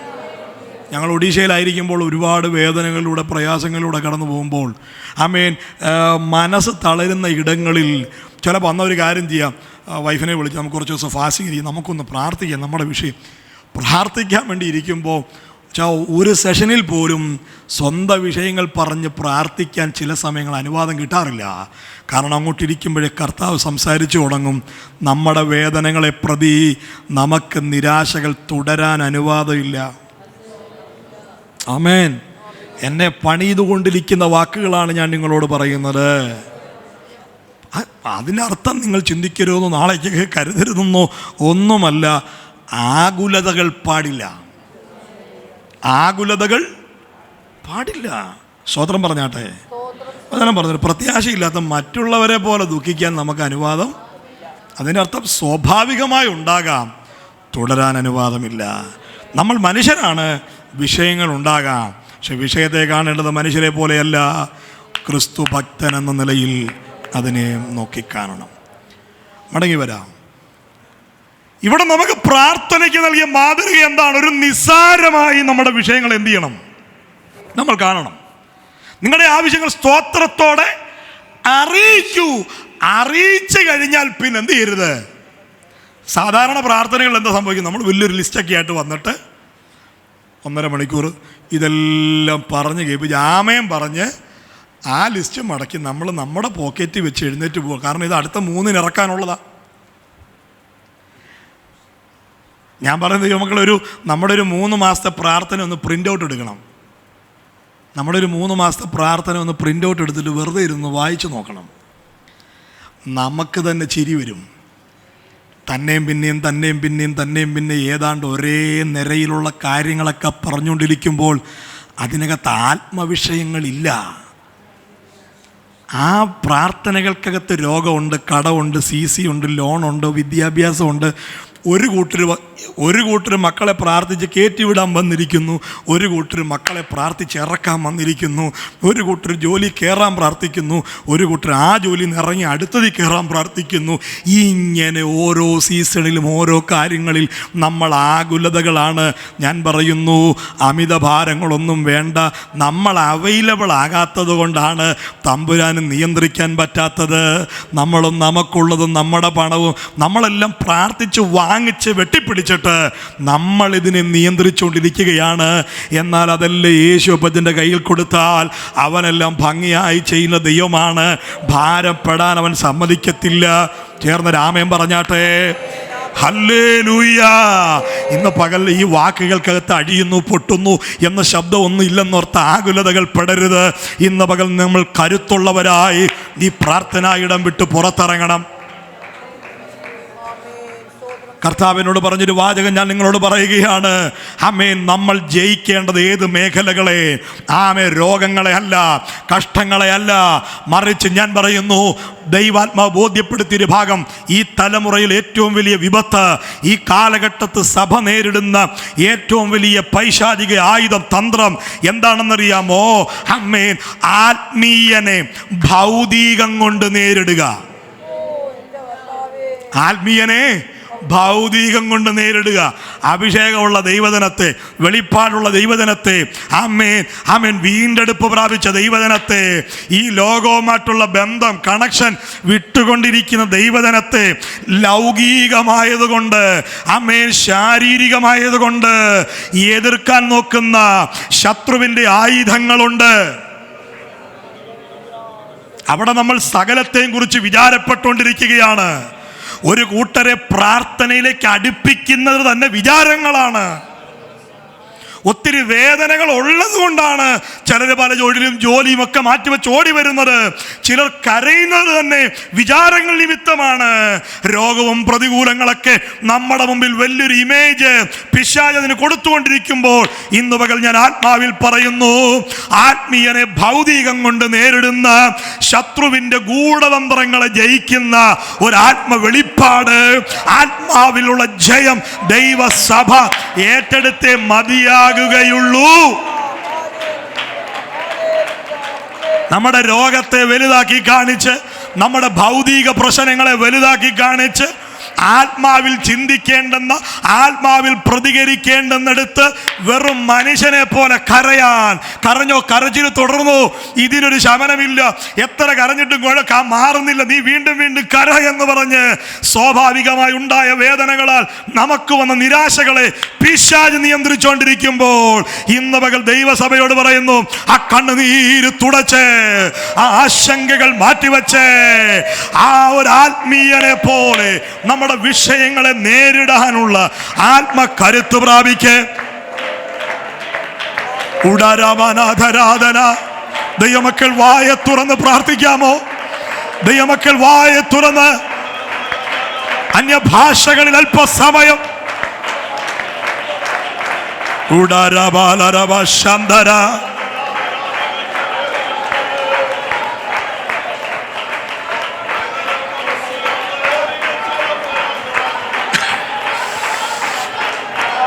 വെളിപ്പാട് പറയേണ്ട അധരങ്ങളെ, ദൈവശബ്ദം പങ്കുവെക്കേണ്ട നാവുകളെ, അനേകരെ ആശ്വസിപ്പിക്കേണ്ട കരങ്ങളെ, നാവുകളെ, നിലവിളി കൊണ്ട് നിയന്ത്രിക്കുന്ന ഇരുട്ടിന്റെ വ്യാപാരങ്ങൾ ഇന്ന് പകൽ ഈ ആലയം വിട്ട്, ജനത്തെ വിട്ട്, അവരുടെ വഴികളെ നിയന്ത്രിക്കാൻ ശ്രമിക്കുന്ന മേഖലകൾ വിട്ട് അഴിഞ്ഞു മാറട്ടെ. എല്ലാവരും ആത്മാവിലൊന്ന് പ്രാർത്ഥിച്ചു തുടങ്ങിയാട്ടെ. ഇന്നു പകലൊരു പരിഹാരമല്ല, കാഴ്ചക്കാര് വേണ്ട ദൈവദാസന്മാരെ, അധരങ്ങൾ തുറന്ന് 40 നിമിഷം നമ്മൾ ഒരുമിച്ച് ആത്മാർത്ഥമായി പ്രാർത്ഥിക്കുക. ഉഡാരബന ഹദര ശാന്തന ആർധന റബാദന ദിയാരബ. ഹല്ലേലൂയ. ഞാൻ പറഞ്ഞല്ലോ, ദൈവമക്കളെ, ആത്മീയ ജീവിതം സുഖജീവിതമല്ല, ജയജീവിതമാണ്. ക്രിസ്തു സഭയ്ക്ക് വാഗ്ദാനം ചെയ്തത് പരിഹാരങ്ങളല്ല, ജയമാണ്. ലോകത്തിൽ നിങ്ങൾക്ക് കഷ്ടമുണ്ടെങ്കിലും ഞാൻ ലോകത്തെ, അതല്ലേ റോമർ 8:37 പറയുന്നത്. ആമേൻ. നാമോ നമ്മെ സ്നേഹിച്ചവൻ മുഖാന്തരം ഇതിലൊക്കെയും പൂർണ്ണ ജയം പ്രാപിക്കുന്നു. നമുക്ക് ജയമല്ല വിഷയം, നമുക്കിത് പരിഹാരങ്ങളാണ് വിഷയം. നമ്മൾ പ്രതീക്ഷിക്കുന്ന മികച്ച അത്ഭുതങ്ങളാണ്, ഒരു മികച്ച അത്ഭുതം. ഞാനൊരു കാര്യം ദൈവമക്കളോട് പറയാം.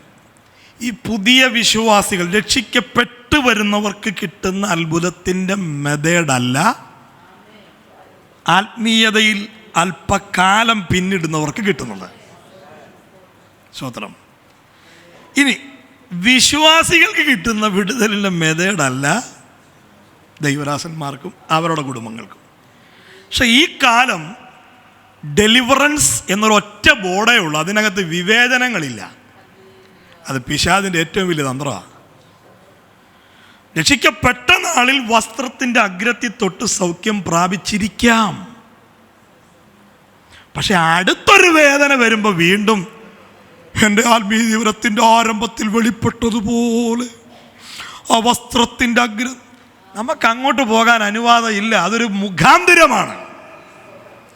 അത് നമ്മുടെ ആത്മീയ ജീവിതത്തിൽ എക്കാലവും തുടരും എന്നൊന്നും, തുടക്കത്തിൽ അത്ഭുതങ്ങൾ തന്നു കൊണ്ടുവന്ന് ജയം നൽകി പിന്നെ പ്രശ്നങ്ങൾ വിഷയമല്ല എന്ന നിലയിലേക്ക് ഒരു ആത്മീയ വളർച്ചയിലേക്കാണ് നമ്മൾ എത്തുന്നത്. അത് ഒരിക്കൽ സൗഖ്യം പ്രാപിച്ചുകൊണ്ട് മരണം വരെ മികച്ച അത്ഭുതങ്ങൾ പ്രാപിക്കുമെന്നൊന്നും. കാരണം നമ്മുടെ ശരീരം എന്ത് ചെയ്തിട്ടില്ല, വീണ്ടെടുപ്പ് പ്രാപിച്ചിട്ടില്ല. പത്രോസ് എങ്ങനെ രക്ഷിക്കപ്പെട്ടു വന്നേ? പത്രോസ് രക്ഷിക്കപ്പെട്ടു വരുമ്പോൾ ആദ്യം കിട്ടിയ അത്ഭുതം എന്താ? പടക് നിറയെ മീൻ വാരിക്കൂട്ടി വന്നവനാ. കുറെ കാലം കഴിഞ്ഞപ്പോൾ കർത്താവ് അവനോട് അടുത്തൊരു പ്രതിസന്ധി ഉണ്ടായപ്പോൾ എന്താ പറഞ്ഞേ? പണ്ടത്തെ വലയും പടകും എടുക്കുന്നല്ല മോനെ, നീ ചൂണ്ടയെടുക്ക്, കടലിലേക്ക്. അന്ന് ഞാൻ കൂടെ. പക്ഷെ രണ്ടാമത്തെ പ്രതിസന്ധിയിൽ ഇപ്പോൾ പത്രോസിനെ കർത്താവ് വിടുമ്പോൾ സ്വയം പ്രവർത്തിക്കാനും പ്രതികരിക്കാനും ഉള്ള ഒരു കപ്പാസിറ്റിയിലേക്കാണ് കർത്താവിനെ വളർത്തിയത്.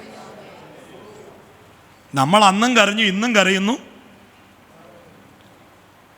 നമ്മൾ മരണം കരയാൻ വയ്യാതാകുമ്പോൾ സഭയെ വരാതാവും. അതാണ് നമ്മുടെ. ഇവരെല്ലാം സൺഡേ സ്കൂളിന് വേണ്ടി ഒത്തിരി അതിൻ്റെ കാര്യങ്ങൾ ഒത്തിരി അത്യധ്വാനം ചെയ്ത യുവദാസന്മാരാണ് ജോയിൻ പാസ്റ്റൊക്കെ. നമുക്കതിന് കാറ്റഗറി ഉണ്ടല്ലേ? ഉണ്ടോ? അതിന് കാറ്റഗറി ഉണ്ട്. സൺഡേ സ്കൂളിന് ഓരോ ഗ്രൂപ്പ് ഉണ്ടല്ലേ? ഏതൊക്കെയാണ്? പക്ഷേ കിഡ്സ് ഉണ്ട്, 1, 2, 3. ഓക്കെ. 1-ാം ക്ലാസ് എന്ന് പറയുമ്പോൾ ഏറ്റവും മുന്നിൽ വന്നിരിക്കുന്ന ചെറിയ പിള്ളേർ. 2-ാം ക്ലാസ് എന്ന് പറയുമ്പോൾ അതിൻ്റെ, അപ്പം നമ്മൾ 1-ാം ക്ലാസ്സിൽ തുടങ്ങും. നമുക്കിവിടെ വന്നു ജൂനിയർ, നമ്മൾ കിഡ്സിൽ തുടങ്ങും. കിഡ്സിൽ തുടങ്ങി കുറച്ച് ദിവസം കഴിയുമ്പം നമ്മൾ ഇച്ചിരി വളർന്നൊക്കെ കഴിയുമ്പം 2-ാം നിരയിലോട്ട് വന്നു. പിന്നെ അവൻ ജൂനിയറായി, 3-ാം നിര കയറി. 10-ാം ക്ലാസ്സൊക്കെ ആയപ്പോൾ 3-ാം നിര വന്നു. കുറച്ച് ദിവസം കഴിഞ്ഞപ്പോൾ അവന് ജോലി കിട്ടി. കല്യാണമൊക്കെ കഴിഞ്ഞപ്പോൾ കസേരയുടെ താഴെ വന്നു. പിന്നെ ശമ്പളമൊക്കെ ഇട്ട് ഇച്ചിരി കൂടെയൊക്കെ ആയി, വണ്ണമൊക്കെ വെച്ച് മുടിയൊക്കെ നരച്ച് പുള്ളി പതിയെ കസേര കയറി. പിന്നെ ആ കസേര ഇങ്ങനെ തുടർന്ന് വന്ന് മുൻനിരയിൽ മാറി 2-ാം നിരയിലായി, പിന്നെ സൈഡിലായി, സെക്രട്ടറിയായി, ഖജാൻജിയായി, പിന്നെ വയ്യാതായി, ലാസ്റ്റായി, പിന്നെ വരാതായി. അപ്പോൾ അടുത്ത ഗ്രൂപ്പ് ഇവിടെ വന്നു. ഇതാണ് സഭയുടെ റൊട്ടേഷൻ. ഹലോ, എന്നോട് പോകണ്ടോ നിങ്ങൾ? അപ്പോഴത്തേക്ക് പുതിയ ആളുകൾ ഇവിടെ വന്നു, കരയാൻ റെഡിയായിട്ട് വന്നു. മറ്റേ ആൻറ്റിക്ക് ഇപ്പോൾ കരയാൻ പറ്റാത്ത അവസ്ഥയിലായി. അപ്പോൾ പുതിയ ആളുകൾ പുതിയ കരച്ചിലൂടെ.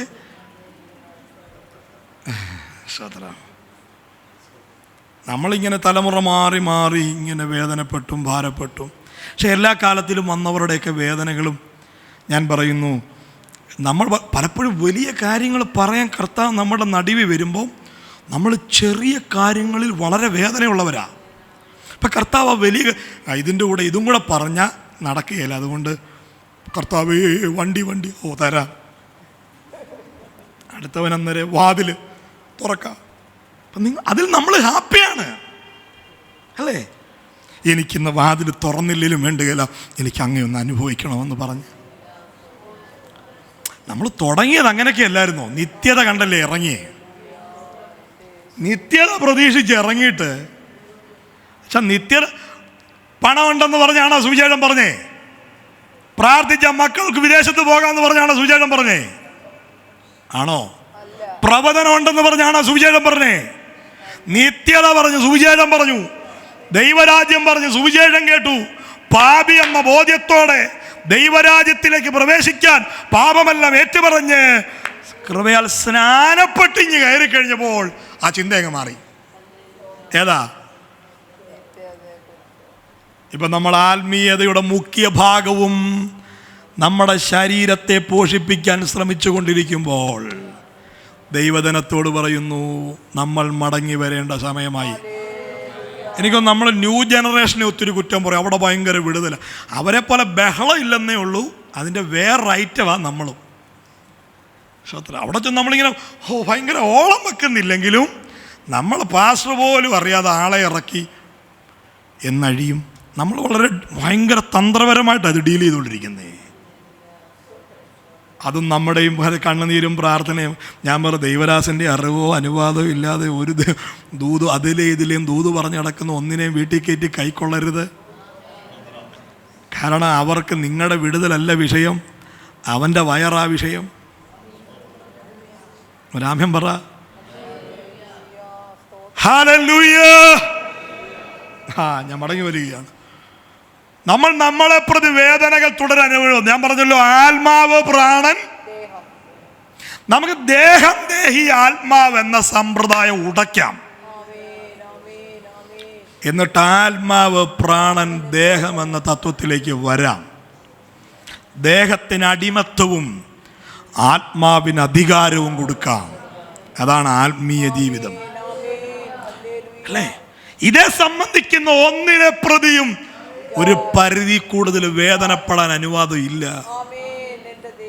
കണ്ണുനീര് തുടച്ച് ധൈര്യം പ്രാപിക്കണം. നാമോ നമ്മെ സ്നേഹിക്കുന്നവൻ മുഖാന്തരം പൂർണ്ണ. അപ്പോൾ റോമർ 8:37 ആ വാക്യം. അതൊന്ന് ഡിസ്പ്ലേ ചെയ്യണം. റോമർ 8:37. നാമോ നമ്മെ സ്നേഹിച്ചവൻ മുഖാന്തരം ഇതിലൊക്കെയും പൂർണ്ണ ജയം പ്രാപിക്കുന്നു.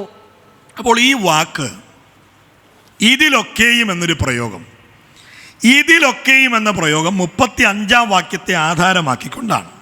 ക്രിസ്തുവിന്റെ സ്നേഹത്തിൽ നിന്ന് നമ്മെ വേർപിരിക്കുന്നതാർ കഷ്ടതയോ സങ്കടമോ ഉപദ്രവമോ പട്ടിണിയോ നഗ്നതയോ ആപത്തോ വാളോ. ഇവിടെ താഴേക്ക് വായിച്ചു വരുമ്പോൾ ഒരുപാട് പ്രതിസന്ധികളുടെ ലിസ്റ്റ് പറയുകയാണ്. നിങ്ങൾ നോക്കിക്കേ, എങ്ങനെ ഈ 35 വാക്യം തുടങ്ങുന്നേ? ക്രിസ്തുവിന്റെ സ്നേഹത്തിൽ നിന്ന് നമ്മെ വേർപിരിക്കുന്നതാർ. ഈ ആർ എന്ന് ചോദിക്കുന്നത് എന്തിനോടാ? മനുഷ്യനോടല്ലേ? അല്ലേ? ഒരാളിനോട്, ഒരു വ്യക്തിയോടല്ലേ? പക്ഷെ താഴോട്ട് പറഞ്ഞതൊന്നും വ്യക്തി അല്ലല്ലോ. കഷ്ടത വ്യക്തിയാണോ? സങ്കടം വ്യക്തിയാണോ? ആപത്ത്, ഇതൊക്കെ അനുഭവങ്ങളല്ലേ? വാള് വ്യക്തിയാണോ? ഒരു വസ്തുവല്ലേ? അപ്പൊ പിന്നെന്തിനാ ആരെന്ന് ചോദിക്കുന്നത്? വാസ്തവത്തിൽ താഴോട്ട് പറഞ്ഞതൊന്നും ആളല്ലാതിരിക്കെ അവിടെ എന്ത് വരണമായിരുന്നു? എന്ത്? ക്രിസ്തുവിന്റെ സ്നേഹത്തിൽ നിന്ന് എന്നെ വേർപെടുത്തുന്നത് എന്ത് എന്ന് ചോദിച്ചിട്ട് കഷ്ടതയോ സങ്കടമോ ഉപദ്രവമോ പട്ടിണിയോ നഗ്നതയോ ആപത്തോ വാളോ, അതാണ് ആ വാക്യത്തിന് സ്യൂട്ട് നമ്മുടെ കാഴ്ചപ്പാട്. പക്ഷെ അവിടെ പറയുന്നു അമ്മേൻ കഷ്ടതയോ ആര് എന്ന ചോദ്യം. എന്താണ് ആര് എന്ന് ചോദിച്ചത്? പൗലോസ് കണ്ടത് കഷ്ടതയല്ല, സങ്കടത്തെ അല്ല, ഉപദ്രവത്തെ അല്ല, മറിച്ച് ഉപദ്രവങ്ങളെയും ഘട്ടങ്ങളെയും പ്രതികൂലങ്ങളെയും നഗ്നതയും പട്ടിണിയും ഒക്കെ ആയുധമാക്കിക്കൊണ്ട് കൃത്യമായ അജണ്ട. എന്താ കൃത്യമായ അജണ്ട? ഒറ്റ അജണ്ടയേ ഉള്ളൂ. ദരിദ്രനാക്കുകയല്ല, രോഗിയാക്കുകയല്ല, ആത്മീയനെ പ്രതിസന്ധിയിലുള്ളവനാക്കുകയല്ല, ക്രിസ്തു ബന്ധത്തിൽ നിന്ന് അന്യപ്പെടുത്തുക എന്ന കൃത്യമായ അജണ്ടയോടെ കഷ്ടതയെ ആയുധമാക്കി, രോഗത്തെ ആയുധമാക്കി, പട്ടിണിയെ ആയുധമാക്കി, അമ്മേ നമ്മൾക്ക് പിന്നാലെ പ്രവർത്തിക്കുന്ന ഈ കഷ്ടതയുടെ പിന്നിലെ ഒരു കരം, ഒരു ബുദ്ധികേന്ദ്രം, ഒരു ആളത്വം, ഒരു ശക്തിയെ തിരിച്ചറിഞ്ഞിട്ടാണ് പൗലോസ് പറഞ്ഞത്, കഷ്ടതയെ ഉപയോഗിച്ച്, പട്ടിണിയെ ഉപയോഗിച്ച്, നഗ്നതയെ ഉപയോഗിച്ച്, ഉപദ്രവങ്ങളെ ഉപയോഗിച്ച് ക്രിസ്തു സ്നേഹത്തിൽ നിന്ന് അകറ്റാൻ നോക്കുന്ന ഇതിന്റെ പിന്നിലെ കരങ്ങൾ, ആ കരത്തെക്കുറിച്ചുള്ള ബോധ്യമാണ് 37-ാം വാക്യത്തിൽ ആത്മാവിൽ പറയുന്നത്. കഷ്ടതയ്ക്ക് പരിഹാരമല്ല, കഷ്ടതയ്ക്ക് പരിഹാരമല്ല, എനിക്ക് അതിന്റെ മേൽ ജയം വേണം, ജയം വേണം. ഇന്നേക്ക് 6-ാം മാസം അഴിയുമെന്നുള്ള ശബ്ദമല്ല, എനിക്ക് ഇതിന്റെ മേലൊരു ജയം വേണം.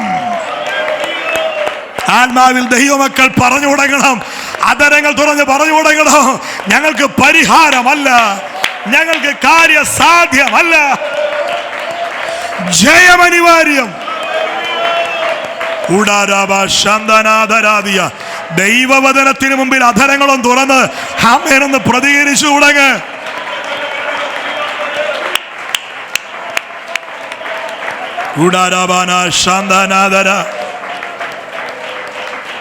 Hallelujah, hallelujah. കാര്യസാധ്യം മാത്രം മതിയെങ്കിൽ വലിയ വിശുദ്ധിയൊന്നും വേണ്ട കേട്ടോ. കാര്യസാധ്യം മാത്രം മതിയെങ്കിൽ വലിയ പവിത്രതയൊന്നും, നമുക്ക് വലിയ വിശുദ്ധിയൊന്നും വേണ്ട. ആമേൻ. വലിയ ആരാധനയൊന്നും വേണ്ട. ചുമ്മാ കരഞ്ഞാൽ, വന്നില്ലേലും കുഴപ്പമില്ല, കരഞ്ഞാൽ മതി. സ്തോത്രം. അത്ഭുതങ്ങൾക്ക് വലിയ കഠിന നിയമങ്ങൾ ബൈബിളിൽ പറയുന്നില്ല. ഹലോ, കാര്യസാധ്യം മാത്രം മതിയെങ്കിൽ വലിയ കഠിന നിയമമൊന്നും ബൈബിളിൽ. ഇനി കട്ടിലെ കിടക്കുന്നവന് വിശ്വാസമില്ലെങ്കിലും കൊണ്ടുവന്നവന് വിശ്വാസമുണ്ടേ, ഓ കൊണ്ടുവന്നവന് സൗഖ്യം, അവരുടെ വിശ്വാസം പരിഗണിച്ചു. ഇനി ഒരു കാര്യം പറയാം, നിങ്ങൾ പ്രാപിക്കുന്ന പല വിടുതലുകളും നിങ്ങളുടെ വിശ്വാസമല്ല, ഇതെല്ലാം കർത്താവിൻ്റെ സന്നിധിയിലേക്ക് ചുമന്നുകൊണ്ട് വരുന്ന ഇടയന്മാരുടെ വിശ്വാസം കണ്ടിട്ട് പലതിനെയും ദൈവം അങ്ങ് സൗഖ്യമാക്കുകയാണ്. ഞാൻ പറയും, നമുക്ക് കാര്യസാധ്യം മതിയെങ്കിൽ വലിയ വിശുദ്ധിയൊന്നും വേണ്ട. സ്തോത്രം. യേശുവിൻ്റെ അരികിൽ അനുഗമിക്കാത്ത 9 കുഷ്ഠരോഗികൾക്കും സൗഖ്യം കിട്ടിയില്ലേ? അനുഗമിച്ച ഒരുത്തൻ മാത്രമല്ല, അനുഗമിക്കാത്ത ബാക്കി 9നും സൗഖ്യമായല്ലോ, അല്ലേ? ആമേൻ. ഞാൻ പറയുന്നു, നമുക്ക് കാര്യസാധ്യമല്ല വേണ്ടുന്നത്, ജയമാണ്. ജയം എല്ലാവർക്കും ഇല്ല, ജയം വേർതിരിക്കപ്പെട്ടവനാണ്. ജയം ആമേൻ വിശുദ്ധന്മാർക്കാണ്, ജയം വീരന്മാർക്കാണ്, ജയം യോദ്ധാവിനുള്ളതാണ്. നമ്മളിങ്ങനെ കരഞ്ഞുപോയി വന്ന് സിമ്പതി പിടിച്ചു പറ്റി വിടുതലുമായിട്ട് പോകാനല്ല. ഇന്ന് ഈ പ്രാർത്ഥന നമ്മളെ ജയാളികളാക്കി മടക്കി അയക്കണം.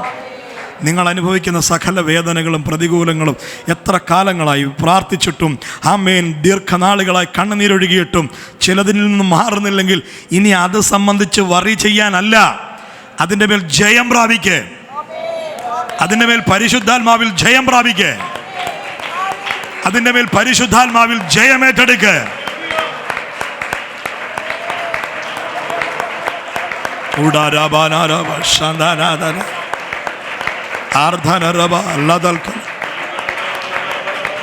ദൈവശക്തിയുടെ അളവറ്റ വ്യാപാരം തന്നെ ജനത്തിന് മേൽ. ഹൃദയ വിചാരങ്ങളും ഹൃദയഭാരങ്ങളും എല്ലാം ഇന്ന് പകൽ അഴിഞ്ഞു മാറട്ടെ. ദൈവശക്തിയുടെ അളവറ്റ വ്യാപാരം കേവലം സൗഖ്യമല്ല, അതിന് മീതെ നിൽക്കുന്ന ഒരു ജയത്തിനായി തൻ്റെ ജനത്തെ പ്രാപ്തമാക്കുന്ന ഒരു ദൈവിക സന്ദർശനം. ആമേൻ. സ്തോത്രം. നമുക്ക് ആത്മീയതയ്ക്ക് തൂക്കം കൊടുക്കാം, ആത്മീയതയ്ക്ക് മൂല്യം കൊടുക്കാം, ആത്മീയതയ്ക്ക് വില കൊടുക്കാം. ഇത് സംബന്ധിച്ച വിചാരങ്ങളെല്ലാം ഇറക്കി വെച്ചിട്ട്, അപ്പം ഞാനിത് ഈ ഒരു വാക്യം നമുക്ക് തിരിച്ചു വരാം.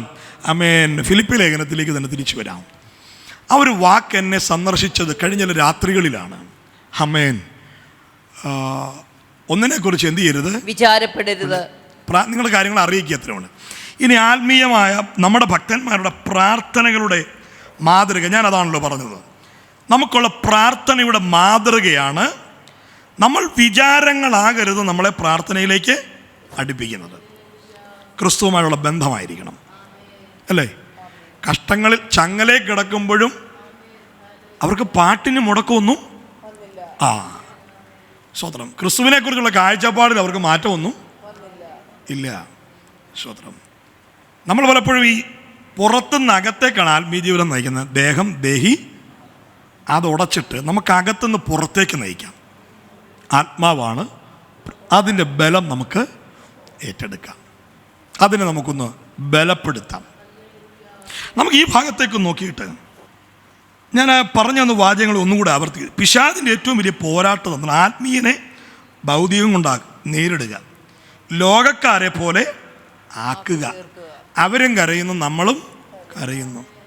എത്ര വാഗ്ദത്വമൊക്കെ ഉണ്ടെങ്കിലും നമ്മളും മനുഷ്യരല്ലേ. ഇവിടെ കൊണ്ടുവന്ന് നമ്മൾ എന്ത് ചെയ്യുക? നമുക്കും ആവശ്യങ്ങളുണ്ട്. പക്ഷെ അതിൻ്റെ മീതെ അധികാരമുള്ളൊരു യേശു കർത്താവ്. നമ്മൾ ഇന്ന് ആ പടക നിറയെ മത്സ്യം വാരിക്കൂട്ടി ആ മെൻറ്റാലിറ്റിയിൽ തുടരാതെ, ആ പടക നിറയെ മത്സ്യം വാരിക്കൂട്ടി അന്നത്തെ ആ മനോഭാവം രക്ഷിക്കപ്പെട്ടൊരു 20 വർഷം കഴിയുമ്പോഴത് തുടരാതെ, അതിൽ നിന്ന് ചൂണ്ടയെടുക്കാൻ പറയുമ്പോൾ ടെൻഷൻ ഇല്ലാതെ ചൂണ്ടയെടുക്കാനുള്ളൊരു പക്വതയിലേക്ക് വരണം. എന്നുള്ള കർത്താവ് പറഞ്ഞു, നീ കടലിൽ ചെല്ല്, ചൂണ്ടയിട്, ആദ്യം കിട്ടുന്ന മത്സ്യത്തിൻ്റെ വായിൽ ചതുർദ്രഹ്മ പണം വെച്ചിട്ടുണ്ട്. അവിടെ കർത്താവ് കൂടെ പോകുന്നില്ല, ഇവൻ തൻ്റെ വിഷയത്തെ ഒറ്റയ്ക്ക് നേരിടുക അല്ലേ. അപ്പോൾ കുറേ കാലങ്ങൾ കൂടെ കഴിയുമ്പോഴോ അത്ഭുതങ്ങളൊന്നും പുള്ളിക്കാരന് വിഷയമേ. പത്രോസിൻ്റെ മരണം എങ്ങനെയായിരുന്നു? പത്രോസിൻ്റെ മരണം തന്നെ തലകീഴായിട്ട് ക്രൂശ്, മത്സ്യം പടകു നിറയും മത്സ്യം വാരിത്തന്ന കർത്താവേന്നൊന്നും എല്ലാ കാലത്തും ഒന്നും പ്രാർത്ഥിക്കത്തില്ല. ഒടുവിലേക്ക് വരുമ്പോൾ തൻ്റെ ദേഹരക്ഷ വലിയ വിഷയമല്ല.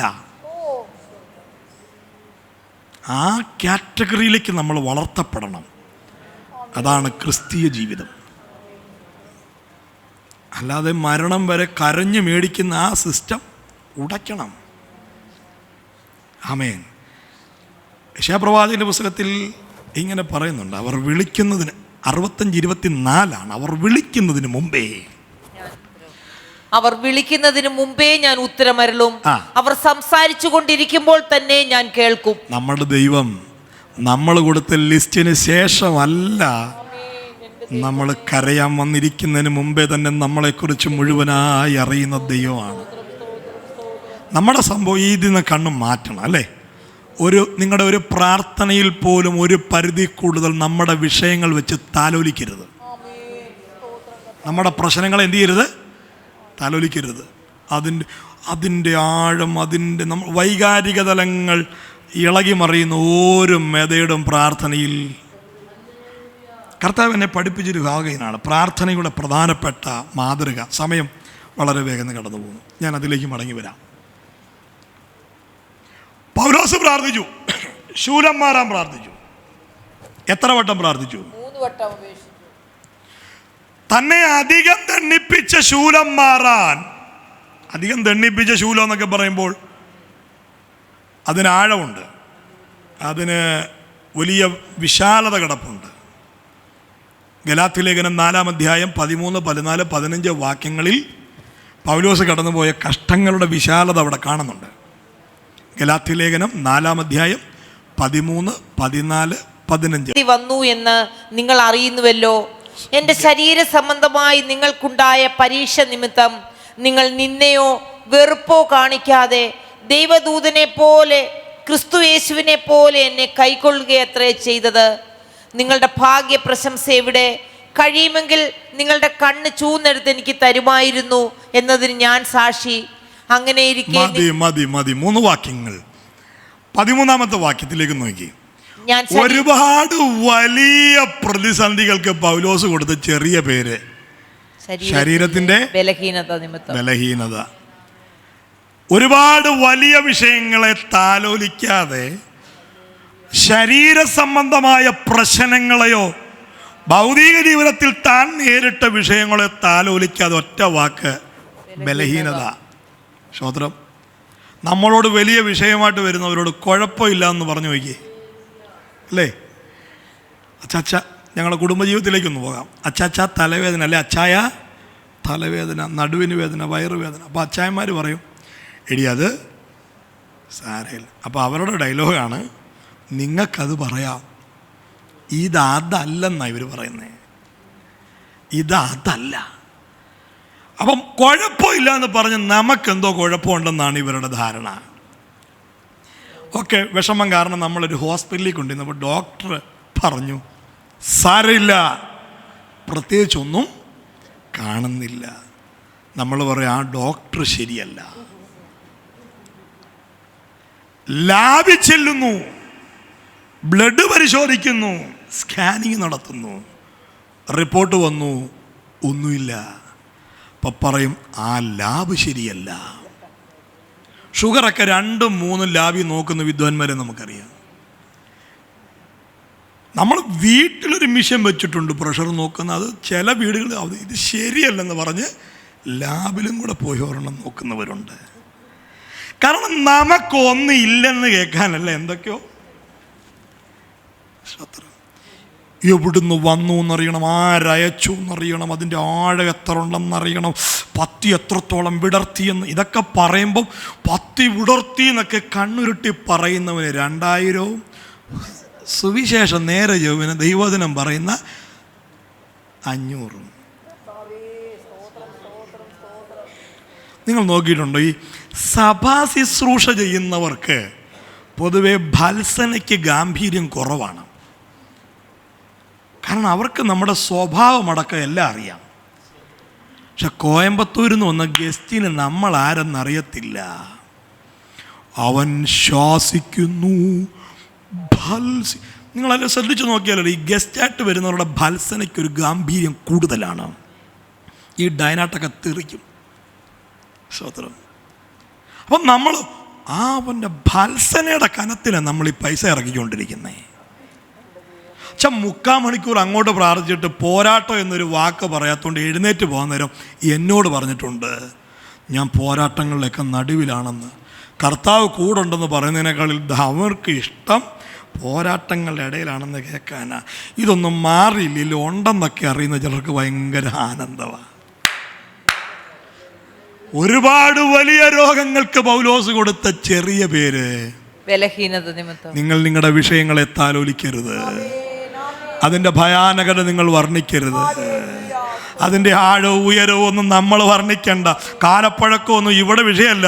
ദൈവസാന്നിധ്യം ഇറങ്ങുന്നിടത്ത് എത്ര കാലപ്പഴക്കമുള്ളതെങ്കിലും അതവിടെ കരിഞ്ഞു മാറുക തന്നെ ചെയ്യും ചെയ്യും ചെയ്യും. ഉടരബലരവ ശന്തനാദര അർദ്ധനരവ രവാധനാദിയ അദൽഖന രവാധനാരവ. ദൈവശക്തിയുടെ അളവറ്റ വ്യാപാരം. ആമേൻ. ഇനി ഒരു കാര്യം കൂടെ പറയാം. രക്ഷിക്കപ്പെട്ട് കാലങ്ങളൊക്കെ ഏറെ പിന്നിടുമ്പോഴും ഒത്തിരി കൃപകളും കൃപാവരങ്ങളിലൊക്കെ ജ്വലിക്കുമ്പോഴും ഇന്നും ആദ്യ നാളുകളുടെ ബന്ധനങ്ങളുടെ സ്വാധീനം കിടക്കുന്നെങ്കിൽ ആമേൻ, അത് നമ്മുടെ പരാജയമാണ്. ഓക്കെ, ആമേൻ, അത് നമ്മുടെ പരാജയമാണ്. നമുക്ക് അതിനാവശ്യം ശാസനയും പത്സനയും അല്ല, നമ്മുടെ മാനസാന്തരമാണ്. രക്ഷിക്കപ്പെട്ടിട്ടും മക്കളെല്ലാം സുവിശേഷകരായിട്ടും ആമേൻ ഒരുപാട് ദൂതുകൾ കേട്ടിട്ടും ആലോചന കേട്ടിട്ടും 4ാം തലമുറ പിന്നിടുമ്പോഴും പഴയ മെതേഡ് ഇന്നും തുടരുന്നെങ്കിൽ അതിൻ്റെ അർത്ഥം ആത്മീയനെ വീണ്ടും ബന്ധനങ്ങളും പ്രശ്നങ്ങളും പോരാട്ടങ്ങളും തുടരുന്നെങ്കിൽ അതിന് കാരണം നമ്മുടെ ബലഹീനതയാണ്. Hallelujah, hallelujah. അവിടെ ആവശ്യം നമ്മുടെ രൂപാന്തരമാണ്. ചില പ്രശ്നങ്ങളുടെ നടുവിൽ ആവശ്യം നമ്മുടെ മാനസാന്തരമാണ്. ചില പ്രശ്നങ്ങളുടെ നടുവിൽ ആവശ്യം നമ്മുടെ തിരിച്ചറിവാണ്. ഇന്ന് നമുക്കാവശ്യം ഒരു വ്യക്തമായ കാഴ്ചപ്പാടാണ്. നമുക്കതിലേക്ക് മടങ്ങി വരാം.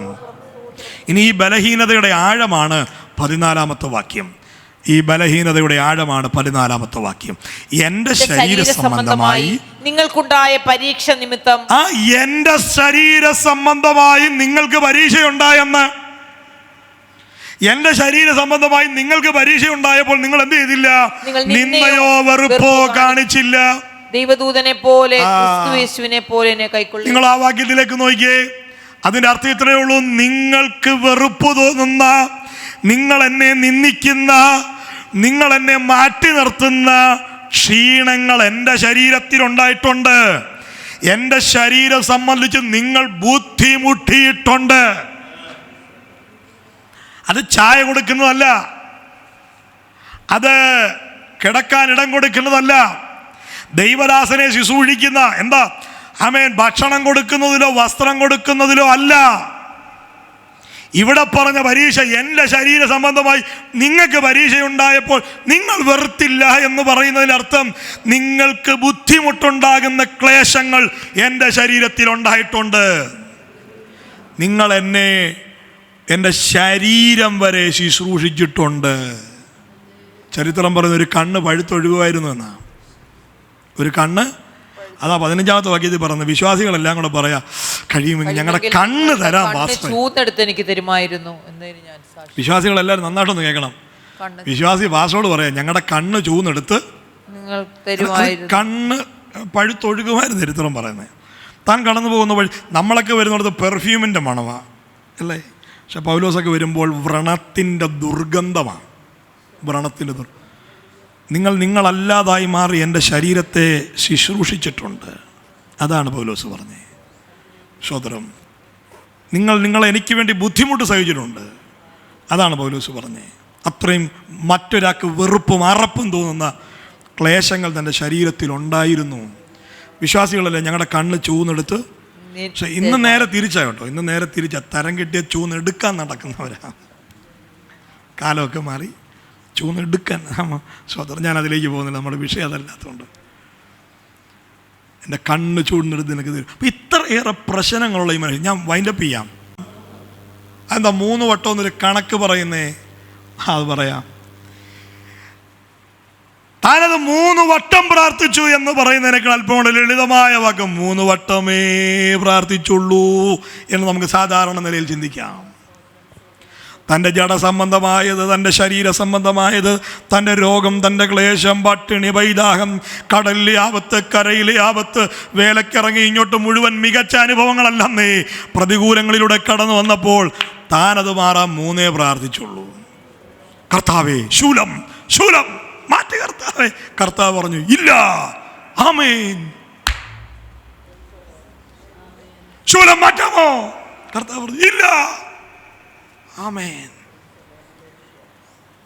ഹലോ, തന്നെ അധികം ദണ്ഡിപ്പിച്ചത് മാറാൻ 3 പ്രാർത്ഥിച്ചുള്ളൂ. പക്ഷേ മറ്റൊരു ഭാഗത്ത് പറയുന്നുണ്ട് ഞാൻ രാവും പകലും കണ്ണീർ വാർത്തും കൊണ്ട്.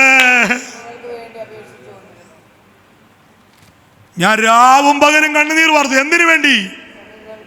എൻ്റെ ശൂലത്തിന് വേണ്ടിയല്ല, എൻ്റെ മേലുള്ള നിയോഗത്തിന് വേണ്ടി.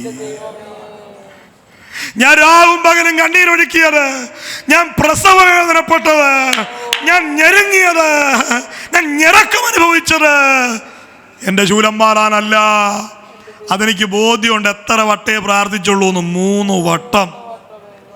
ജഡ സംബന്ധിച്ച്, ശരീര സംബന്ധിച്ച് 3ഉം, ആത്മീയത സംബന്ധിച്ചും രാവും പകലും കണ്ണീർ വാർത്തു. പറയാനുള്ള പ്രാഗൽഭ്യം നമുക്കുണ്ടാകുമോ? ഇവിടാണ് വിജയം. അതിനർത്ഥം നമ്മുടെ വിഷയങ്ങൾ പറയരുത്. നല്ല ദൈവരാശിമാരെ, പറയാം. ഒരു പരിധി കൂടുതലൊന്നും അത് ചുമന്നുകൊണ്ട് നടക്കാൻ നമുക്ക് അനുവാദം ഇല്ല. അതൊന്ന് പറഞ്ഞിട്ട് അതിൽ നിന്ന് കണ്ണ് മാറ്റ്. നമ്മുടെ കണ്ണുനീരിൻ്റെ ഉള്ളടക്കം നമ്മുടെ ശാരീരിക വിഷയങ്ങളാകരുത്, നമ്മുടെ ആത്മീയതയാകണം, നമ്മുടെ മേലുള്ള ശുശ്രൂഷയാകണം, നമ്മളെ വിളിച്ച ദൈവിക വിളിയാകണം. കഷ്ടതയാകരുത്. അത് ക്രിസ്തു സ്നേഹത്തിൽ നിന്ന് അകറ്റുന്നുണ്ടോ എന്ന് വിവേചിക്കണം. സ്വത്രം പറഞ്ഞാട്ടെ. രോഗം കണ്ട് ഭയപരവശനാകാനല്ല, പട്ടിണി കണ്ട് ഭയപരവശനാകാനല്ല. ആ പട്ടിണി എന്നെയും ക്രിസ്തുവിനെയും തമ്മിൽ അകറ്റുന്നുണ്ടോ, അത് നമ്മളെ തമ്മിൽ അകറ്റുന്നുണ്ടോ എന്ന് വിവേചിക്കാനുള്ള ആത്മീയ കാഴ്ചപ്പാട് നമുക്ക് നമ്മുടെ കഷ്ടങ്ങളിൽ ഉണ്ടാകണം. കഷ്ടങ്ങളുടെ നടുവിൽ ജഡപ്രകാരം പോരാടുന്നവരാക്കി തീർക്കാൻ പിശാച് നമ്മളെ പ്രേരിപ്പിക്കുമ്പോൾ, നമ്മളെ പ്രലോഭിപ്പിക്കുമ്പോൾ ഇന്ന് പകൽ അതിനെ ജയിക്കുന്ന ഒരു അഭിഷേകത്തിലേക്ക് നമുക്ക് എത്തപ്പെട്ടേ മതിയാകുള്ളൂ. സോദരം സോദരം സോദരം ശൂലന്മാർ 3 വട്ടേ പ്രാർത്ഥിച്ചുള്ളൂ. പക്ഷെ സഭയ്ക്ക് വേണ്ടി രാവും പകലും കണ്ണീരൊഴുക്കി. രാവും പകലും കണ്ണീരൊഴുക്കി. ഹല്ലേലൂയ. ചേർന്ന് രാമൻ പറഞ്ഞാട്ടെ. കർത്താവ് എന്നോട് പറഞ്ഞ വാചകം ഇതാണ്: ശരീര സംബന്ധമായ ഭൗതികമായ ഈ ലോകത്തിലെ വിഷയങ്ങൾ, ലൗകികമായതൊന്നും ഒരു പരിധി കൂടുതലൊന്നും നമുക്ക് താലോലിക്കാൻ അനുവാദമില്ല. ദൈവസന്നിധി വരുമ്പോൾ നിങ്ങളുടെ കണ്ണുനീരിൻ്റെ ആധാരം ക്രിസ്തുവും നാമും തമ്മിലുള്ള ബന്ധമാകട്ടെ, നമ്മുടെ നിയോഗങ്ങളാകട്ടെ, നിങ്ങളുടെ മേൽ പകർന്നിരിക്കുന്ന വെളിപ്പാടുകളെക്കുറിച്ചാകട്ടെ, ദൈവരാജ്യത്തേക്ക് അടുക്കുന്ന വഴികളെക്കുറിച്ചാകട്ടെ, ആമേൻ, വിശുദ്ധിയെക്കുറിച്ചാകട്ടെ. രാവും പകലും കണ്ണീരൊഴുക്കിയത് യേശു കർത്താവിൻ്റെ പ്രാർത്ഥനയും അങ്ങനെ തന്നെ അല്ലായിരുന്നോ? പ്രാർത്ഥിച്ചു, പിതാവേ, നിനക്ക് മനസ്സുണ്ടെങ്കിൽ ഈ പാനപാത്രം എങ്കിൽ നിന്ന് നീക്കണമേ, എങ്കിലും എൻ്റെ ഇഷ്ടമല്ല. യേശുവിൻ്റെ പ്രാർത്ഥനയെ കുറിച്ചുള്ള പരാമർശം ഇങ്ങനെയാണ്: അവൻ പ്രാണവേദനയിലായി അതിശ്രദ്ധയോടെ പ്രാർത്ഥിച്ചു. പ്രാണവേദനയിലായി അതിശ്രദ്ധയോടെ പ്രാർത്ഥിച്ച് എങ്ങനെയാണ്? എന്തിനു വേണ്ടിയാണ്? ആമേൻ, പാനപാത്രം മാറ്റാനുള്ള ശ്രമത്തിന്റെ ഭാഗമായിട്ടല്ല ആമേൻ പ്രാണവേദനയിൽ പ്രാർത്ഥിച്ചത്. ആമേൻ, തൻ്റെ ഇഷ്ടത്തിന് പ്രാധാന്യം കൊടുക്കാതെ, തൻ്റെ വേദനയ്ക്ക് പ്രാധാന്യം കൊടുക്കാതെ, താൻ കുടിക്കാനുള്ള പാനപാത്രത്തിന് പ്രാധാന്യം കൊടുത്തുകൊണ്ട്, തൻ്റെ സുഖത്തിന് പ്രാധാന്യം കൊടുക്കാതെ, പിതാവിൻ്റെ ഇഷ്ടത്തിലേക്ക് ആമേൻ ഇഴുകിച്ചേർന്നുകൊണ്ട് അതിനായി വിധേയപ്പെടുമ്പോഴാണ് പുത്രൻ തമ്പുരാൻ ആത്മാവിൽ പ്രാണവേദനയിൽ പ്രാർത്ഥിക്കുന്നത്. സ്വതന്ത്രം ശൂലം മാറാൻ 3 നിയോഗത്തിന് വേണ്ടി രാവും പകലും, രാവും പകലും, രാവും പകലും. മനസ്സിലായോ? നമ്മൾ നേരെ തിരിച്ചാ അല്ലേ? ആത്മീയതയ്ക്ക് വേണ്ടി 3 വട്ടം, നമ്മുടെ ആ ചെറിയ രോഗം വെച്ച് രാവും പകലും. പ്രഭാത പ്രാർത്ഥനയ്ക്ക് എഴുന്നേറ്റാലും ഈ സാധനം ഓർത്താണ് നമ്മളിരിക്കുന്നത്. സന്ധ്യപ്രാർത്ഥനയ്ക്ക് നമ്മളെ അടുപ്പിക്കുന്നത് ഈ വിഷയങ്ങളാണ്. ജോലി ചെയ്യുമ്പോഴും കർത്താവേ എന്ന് പറയുന്നത് നമ്മുടെ ഭൗതിക വിഷയങ്ങളാണ്. കരയരുതെന്നല്ല, പ്രാർത്ഥിക്കരുതെന്നല്ല, അതിനൊരു ലിമിറ്റ് വെച്ചിട്ട് എണ്ണം പറയാൻ. നമ്മളെപ്പോലാണോ രോഗം? പ്രഷറും ഷുഗറൊന്നും അല്ല പൗലോസിന്. ഇത്രയേറെ ക്ലേശം, മറ്റൊരാൾ അകറ്റി നിർത്തുന്ന വേദന ചെറുതാണോ? ഇതെല്ലാം വഹിച്ചവൻ 3 പ്രാർത്ഥിച്ചുള്ളൂ. ഇന്ന് പകൽ ജഡപ്രകാരമുള്ള ഒരു കഷ്ടങ്ങളും നിങ്ങളുടെ ആത്മീയരെ തളർത്താൻ പാടില്ല. വെളിപ്പാട് പ്രാപിച്ചവരൊക്കെ പുറത്തു വരണം. രോഗത്തോട് ആരെങ്കിലുമൊക്കെ വന്നിട്ടുണ്ടെങ്കിൽ ഇന്ന് പകൽ ആ രോഗത്തിൽ നിന്ന് കണ്ണുമാറ്റ്. സൗഖ്യമില്ല എന്നോ ഉണ്ടെന്നോ അല്ല, അതിൻ്റെ മേലൊരു ജയം ഇന്ന് പകൽ ഏറ്റെടുക്കണം. പ്രതികൂലങ്ങളോടെ വന്നവരൊക്കെ ഇന്ന് പകൽ ആത്മജയം ഏറ്റെടുത്ത് മടങ്ങിപ്പോകാവുള്ളൂ.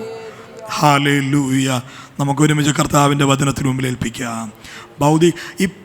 യേശുവിന് വിശന്നപ്പം പിശാച് അടുത്ത് വന്നിട്ട് പറഞ്ഞു, നീ ഈ കല്ലിനോട് നമ്മുടെ വിശപ്പ്, നമ്മുടെ ദാഹം, നമ്മുടെ ഇപ്പോഴത്തെ ആവശ്യകത ആരറിയുന്നു? പിശാച് നന്നായി അറിയുന്നു. പിശാച് നന്നായി അറിയുന്നു. എന്നിട്ട് അവിടെ കൊണ്ടുവന്ന് നമ്മളെ ഒരു പ്രത്യേക പോയിന്റിൽ കൊണ്ടുവന്നിട്ട് ജഡത്തിൻ്റെ ആവശ്യം മുൻനിർത്തി പ്രതികരിക്കുന്നവരാക്കി തീർക്കാൻ അവൻ ടെംപ്റ്റേഷൻ നമുക്ക് തരുമ്പോൾ അവിടെ മറുപടി തരണേ, തന്നേ മതിയാകും, മാനിച്ചേ മതിയാകും. ചിലരിച്ചൂടെ കടന്നു പറയും, ഞാനിത് കിട്ടാതെ എഴുന്നേക്കേലെന്നൊക്കെ പറഞ്ഞു കളയും. നമ്മുടെ കർത്താവ് പ്രവർത്തിക്കാൻ സർവശക്തനാണ്. അവൻ്റെ കയ്യിലോട്ട് ഏൽപ്പിച്ചിട്ട് നമുക്ക് ആ വിഷയത്തിൽ നിന്ന് മാറാം. ആ വേദനയിൽ നമ്മുടെ മനസ്സ് മാറ്റിയിട്ട് നമ്മുടെ ജഡം സംബന്ധിച്ചത് 3 വട്ടവും ആത്മാവ് സംബന്ധിച്ച് നിരന്തരവും കരയാ. എല്ലാ കണ്ണുകളും ദൈവസന്നിധിയിൽ അടച്ച്, എല്ലാ കണ്ണുകളും ദൈവസന്നിധിയിൽ അടച്ചാട്ടെ. എല്ലാ വായികളും ഒന്ന് തുറന്ന് അല്പനിമിഷം ദൈവത്തിന് മഹത്വം കൊടുത്താട്ടെ. ഉടാരാബ ശാന്തരാധന. പ്രതികൂലങ്ങളെ സംബന്ധിച്ചുള്ള ആശങ്കകൾ, ഭയം, അമിതമായി ഒത്തിരി വാഗ്ദത്തങ്ങളും ഒത്തിരി ദൂതുകളും, ആമേൻ, ഒത്തിരി അരുളപ്പാടുകളും ദൈവശബ്ദങ്ങളൊക്കെ കടന്നിട്ടും ചില അമിത ഭാരങ്ങൾ മാറാതെ, ചില വേദനകൾ മാറാതെ, എവിടെയൊക്കെയോ ഭയം തുടരുന്ന മണ്ഡലങ്ങൾ, ഇന്ന് പകൽ അതിനെ ജയിക്കുന്ന ഒരു അഭിഷേകത്തിലേക്ക് ദൈവജനം എഴുന്നേറ്റ് വരട്ടെ. ഊടാരാബ ശാന്തനാദരാധന. ഒരു വലിയൊരു ദൈവസാന്നിധ്യം ഇന്ന് പകൽ ഈ പ്രാർത്ഥനാ അന്തരീക്ഷത്തിൽ വ്യാപരിക്കുകയാണ്. ദൈവദാസന്മാരുടെ മേൽ, ദൈവജനത്തിൻ്റെ മേൽ ഒരു വലിയ ദൈവകൃപ ചലിക്കുകയാണ്. നിങ്ങൾ കിടക്കുന്നത് ഭൗതിക മണ്ഡലങ്ങളിൽ പ്രതികൂലങ്ങളുടെ ആഴങ്ങളിലായിരിക്കാം. പക്ഷേ അവിടെ നിങ്ങൾക്ക് ഭൗതികമായ ചില കാര്യസാധ്യങ്ങൾ തന്ന് ആശ്വസിപ്പിക്കാനല്ല, ആത്മാവിൽ നിങ്ങളെ കരുത്തരാക്കി പുറത്തു കൊണ്ടുവരാനുള്ള ഒരു ദൈവീക നിറവ് ഇന്നു പകൽ ഈ പ്രാർത്ഥനയിൽ വ്യാപരിക്കുകയാണ്. എല്ലാവരും, ഒരാൾ പോലും മൗനമായിരിക്കരുത്. എല്ലാ കണ്ണുകളും അടച്ച് നമ്മൾ അല്പനിമിഷം ഒരുമിച്ച് കർത്താവിനോട് പ്രാർത്ഥിക്കുകയാണ്.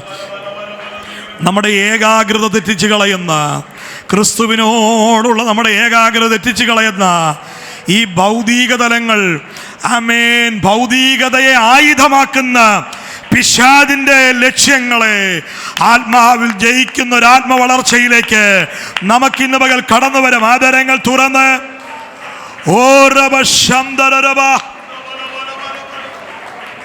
വിളിച്ചൊരു ദൈവമാണ്, വിളിച്ചൊരു ദൈവമാണ്, നമ്മളെ അയച്ചൊരു ദൈവമാണ്, നമ്മളെ പുറത്തു കൊണ്ടുവന്ന ദൈവമാണ്. അവൻ വഴിയിൽ ഉപേക്ഷിക്കുന്നവനല്ല. വിളിച്ച ദൈവത്തിന് കടലിൽ വഴി തുറക്കാൻ അധികാരമുണ്ട്, പാറ പിളർന്ന് വെള്ളം തരാൻ അധികാരമുണ്ട്. അത് സംബന്ധിച്ച് നമ്മൾ വറി ചെയ്ത് വേദനപ്പെട്ട് അത് പിന്നെ പിറുപിറുക്കിലേക്ക് മാറി, അത് പിന്നെ ദൈവസാന്നിധ്യം നഷ്ടപ്പെടുന്ന അവസ്ഥയിലേക്ക് മാറി, നിസ്സാരമായതിൽ തളർന്നു പോയി നഷ്ടപ്പെട്ടു പോകാനല്ല, ആത്മാവിൽ ജയമേറ്റെടുത്തുകൊണ്ട് ഇന്ന് പകൽ മടങ്ങി വരിക.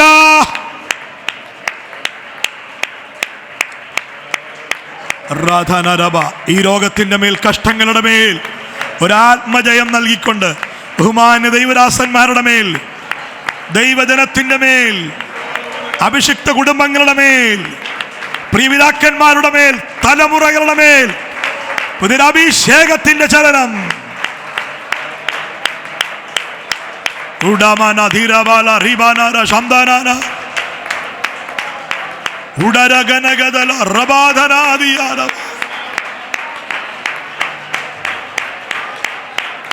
ശൂല സംബന്ധിച്ച് നമ്മുടെ പ്രാർത്ഥന കുറയ്ക്കാം. കഷ്ടം സംബന്ധിച്ച് നമ്മുടെ വാക്കുകൾ ചുരുക്കിയിട്ട് ആത്മാവ് സംബന്ധിച്ച് ദീർഘമായി പ്രാർത്ഥിക്കാം. അഭിഷേകം സംബന്ധിച്ച് ഒത്തിരി കരയാം. കൃപാവരങ്ങൾ സംബന്ധിച്ച് ഒത്തിരി നൊമ്പരപ്പെടാം. ആത്മഭാരത്തോടെ വേദനപ്പെടാം. ഒരു ജയത്തിന്റെ അധികാരം ഇന്ന് പകൽ ഈ ജനത്തിന്റെ മേൽ. ഉടരബന ശാന്തരാധനാധര ഹാര ശരാധന രവ. നമ്മുടെ കുഞ്ഞുങ്ങളെ നിറയ്ക്കുന്ന ഒരു അഭിഷേകം. നിങ്ങൾ ഇവിടെ ഇരുന്ന് പ്രാർത്ഥിക്കുമ്പോൾ തന്നെ വിദൂരങ്ങളിലുള്ള തലമുറകൾ, പ്രതിസന്ധികളിലും പ്രതികൂലങ്ങളിലും അകപ്പെട്ടു നിൽക്കുന്നവർ കേവലം മറുപടി കണ്ട് മടങ്ങി വരാനല്ല, കേവലം മറുപടി കാണാനല്ല, അവരെ ജയാളികളാക്കി മാറ്റുന്ന, അവരുടെ കാഴ്ചപ്പാടുകൾ മാറ്റുന്ന ഒരു ദൈവിക സന്ദർശനം. ഓ റബ ശന്തരബ. ദൈവശക്തിയുടെ അളവറ്റ വ്യാപാരം ഇന്നു പകൽ ഈ പ്രാർത്ഥനാ മുറിയിൽ വ്യാപരിക്കട്ടെ. ഉടരബ രബ ധന ധര ആർധന രബ ശന്തനാദിയ. പരിശുദ്ധാത്മാവ് ഇന്നു പകൽ നിങ്ങളുടെ ശരീരങ്ങളെയല്ല, നിങ്ങളുടെ മനസ്സിനെ ചികിത്സിക്കുന്നു, നിങ്ങളുടെ ആത്മമണ്ഡലങ്ങളെ ചികിത്സിക്കുന്നു. ഒന്നിനെ കുറിച്ചും വിചാരപ്പെടരുത്.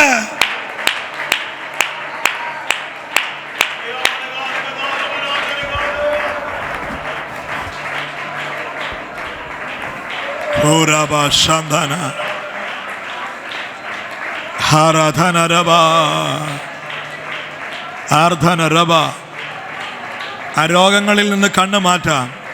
കർത്താവ് തരുന്ന വിടുതൽ ഏറ്റെടുക്കാം. കർത്താവ് തരുന്ന വിടുതൽ ഏറ്റെടുക്കാം. ചിലതിനെ നമ്മൾ അധികം താലോലിക്കാതിരിക്കുമ്പോൾ അത് നമ്മളെ വിട്ട് അകന്ന് മാറുക തന്നെ ചെയ്യും. ഹല്ലേലൂയ. ഞങ്ങളുടെ കർത്താവേ, ഞങ്ങളെയും ഞങ്ങളുടെ സാധാരണ ജീവിതത്തെ സംബന്ധിച്ച് അമിത ആശങ്കകളിലായിപ്പോകുന്ന ആത്മീയൻ എന്ന പേരും എന്നാൽ ഒരു സാധാരണ മനുഷ്യനെ പോലെയുള്ള ജീവിതവും അതിനൊരു മാറ്റമുണ്ടായി. ഞങ്ങളുടെ വിഷയങ്ങളെ പക്വതയോടെ നോക്കിക്കണ്ട് കർത്താവെ, ഞങ്ങൾക്ക് വേണ്ടിയുള്ളതിൽ കുറച്ചും ആത്മാവിനാലുള്ളത് അധികവും, ആത്മീയതയ്ക്ക് വേണ്ടി അധികവും വില കൊടുക്കുവാൻ ഞങ്ങളെ ഒരുക്കണം. സമർപ്പിക്കുന്നു. തൻ്റെ ജനത്തോടങ്ങ് മനസ്സിലിരുന്നതിനാൽ സ്തോത്രം. കാര്യസാധ്യങ്ങളല്ലല്ലോ അപ്പച്ച, അജയം ഈ ജനത്തിൻ്റെ മേൽ വ്യാപരിക്കട്ടെ. അജയം ഈ ജനത്തിൻ്റെ മേൽ ഉറപ്പിക്കപ്പെടട്ടെ.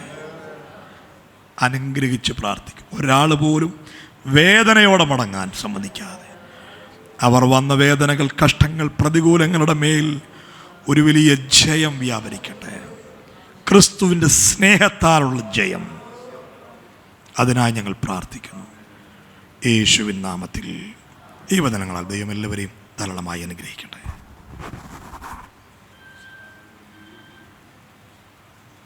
Price the Lord. നമ്മുടെ തലകളെ വീണ്ടും വണക്കാം.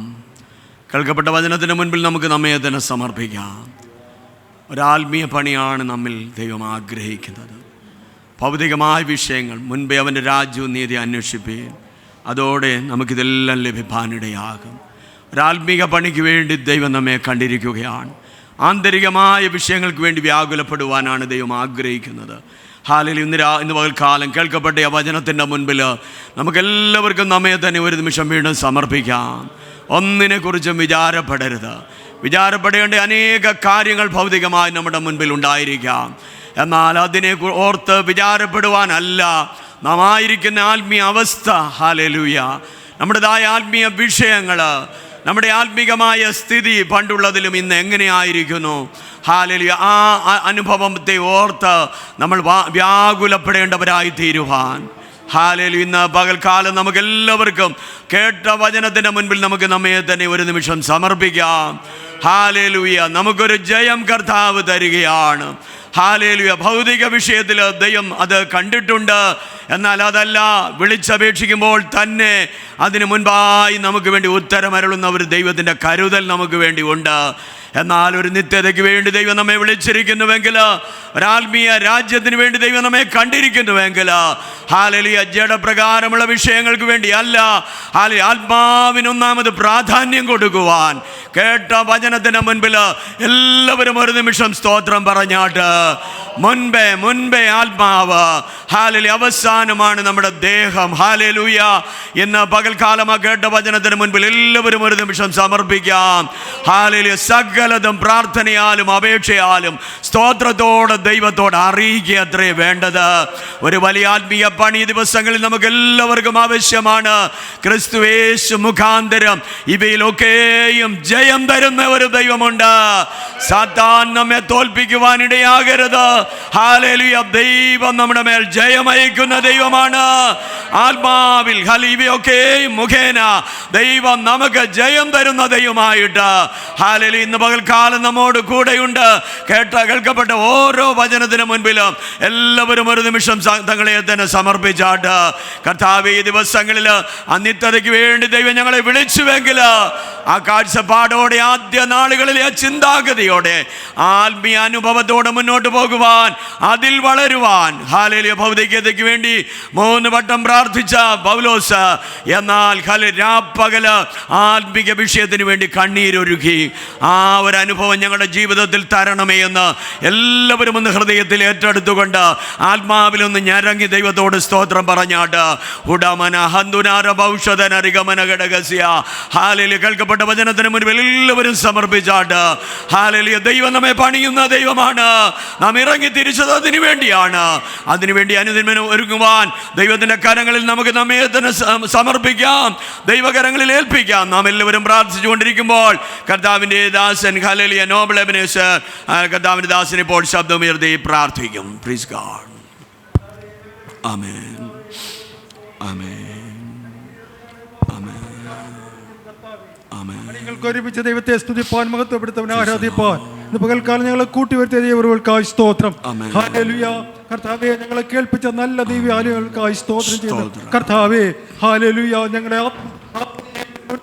കൊടുക്കുവാൻ, ആത്മീയ കാര്യങ്ങൾക്ക് മുൻ കൊടുത്ത് ജീവിപ്പാൻ അടികളെ സഹായിക്കണമേ കർത്താവേ. Hallelujah, hallelujah. ഒന്നിനെ കുറിച്ചും വിചാരപ്പെടരുത്. എല്ലാവരും പ്രാർത്ഥനയിലും അപേക്ഷ ആവശ്യങ്ങൾ സ്തോത്രത്തോട് ദൈവത്തിനോട് അറിയിക്കത്ര വേണ്ടത്.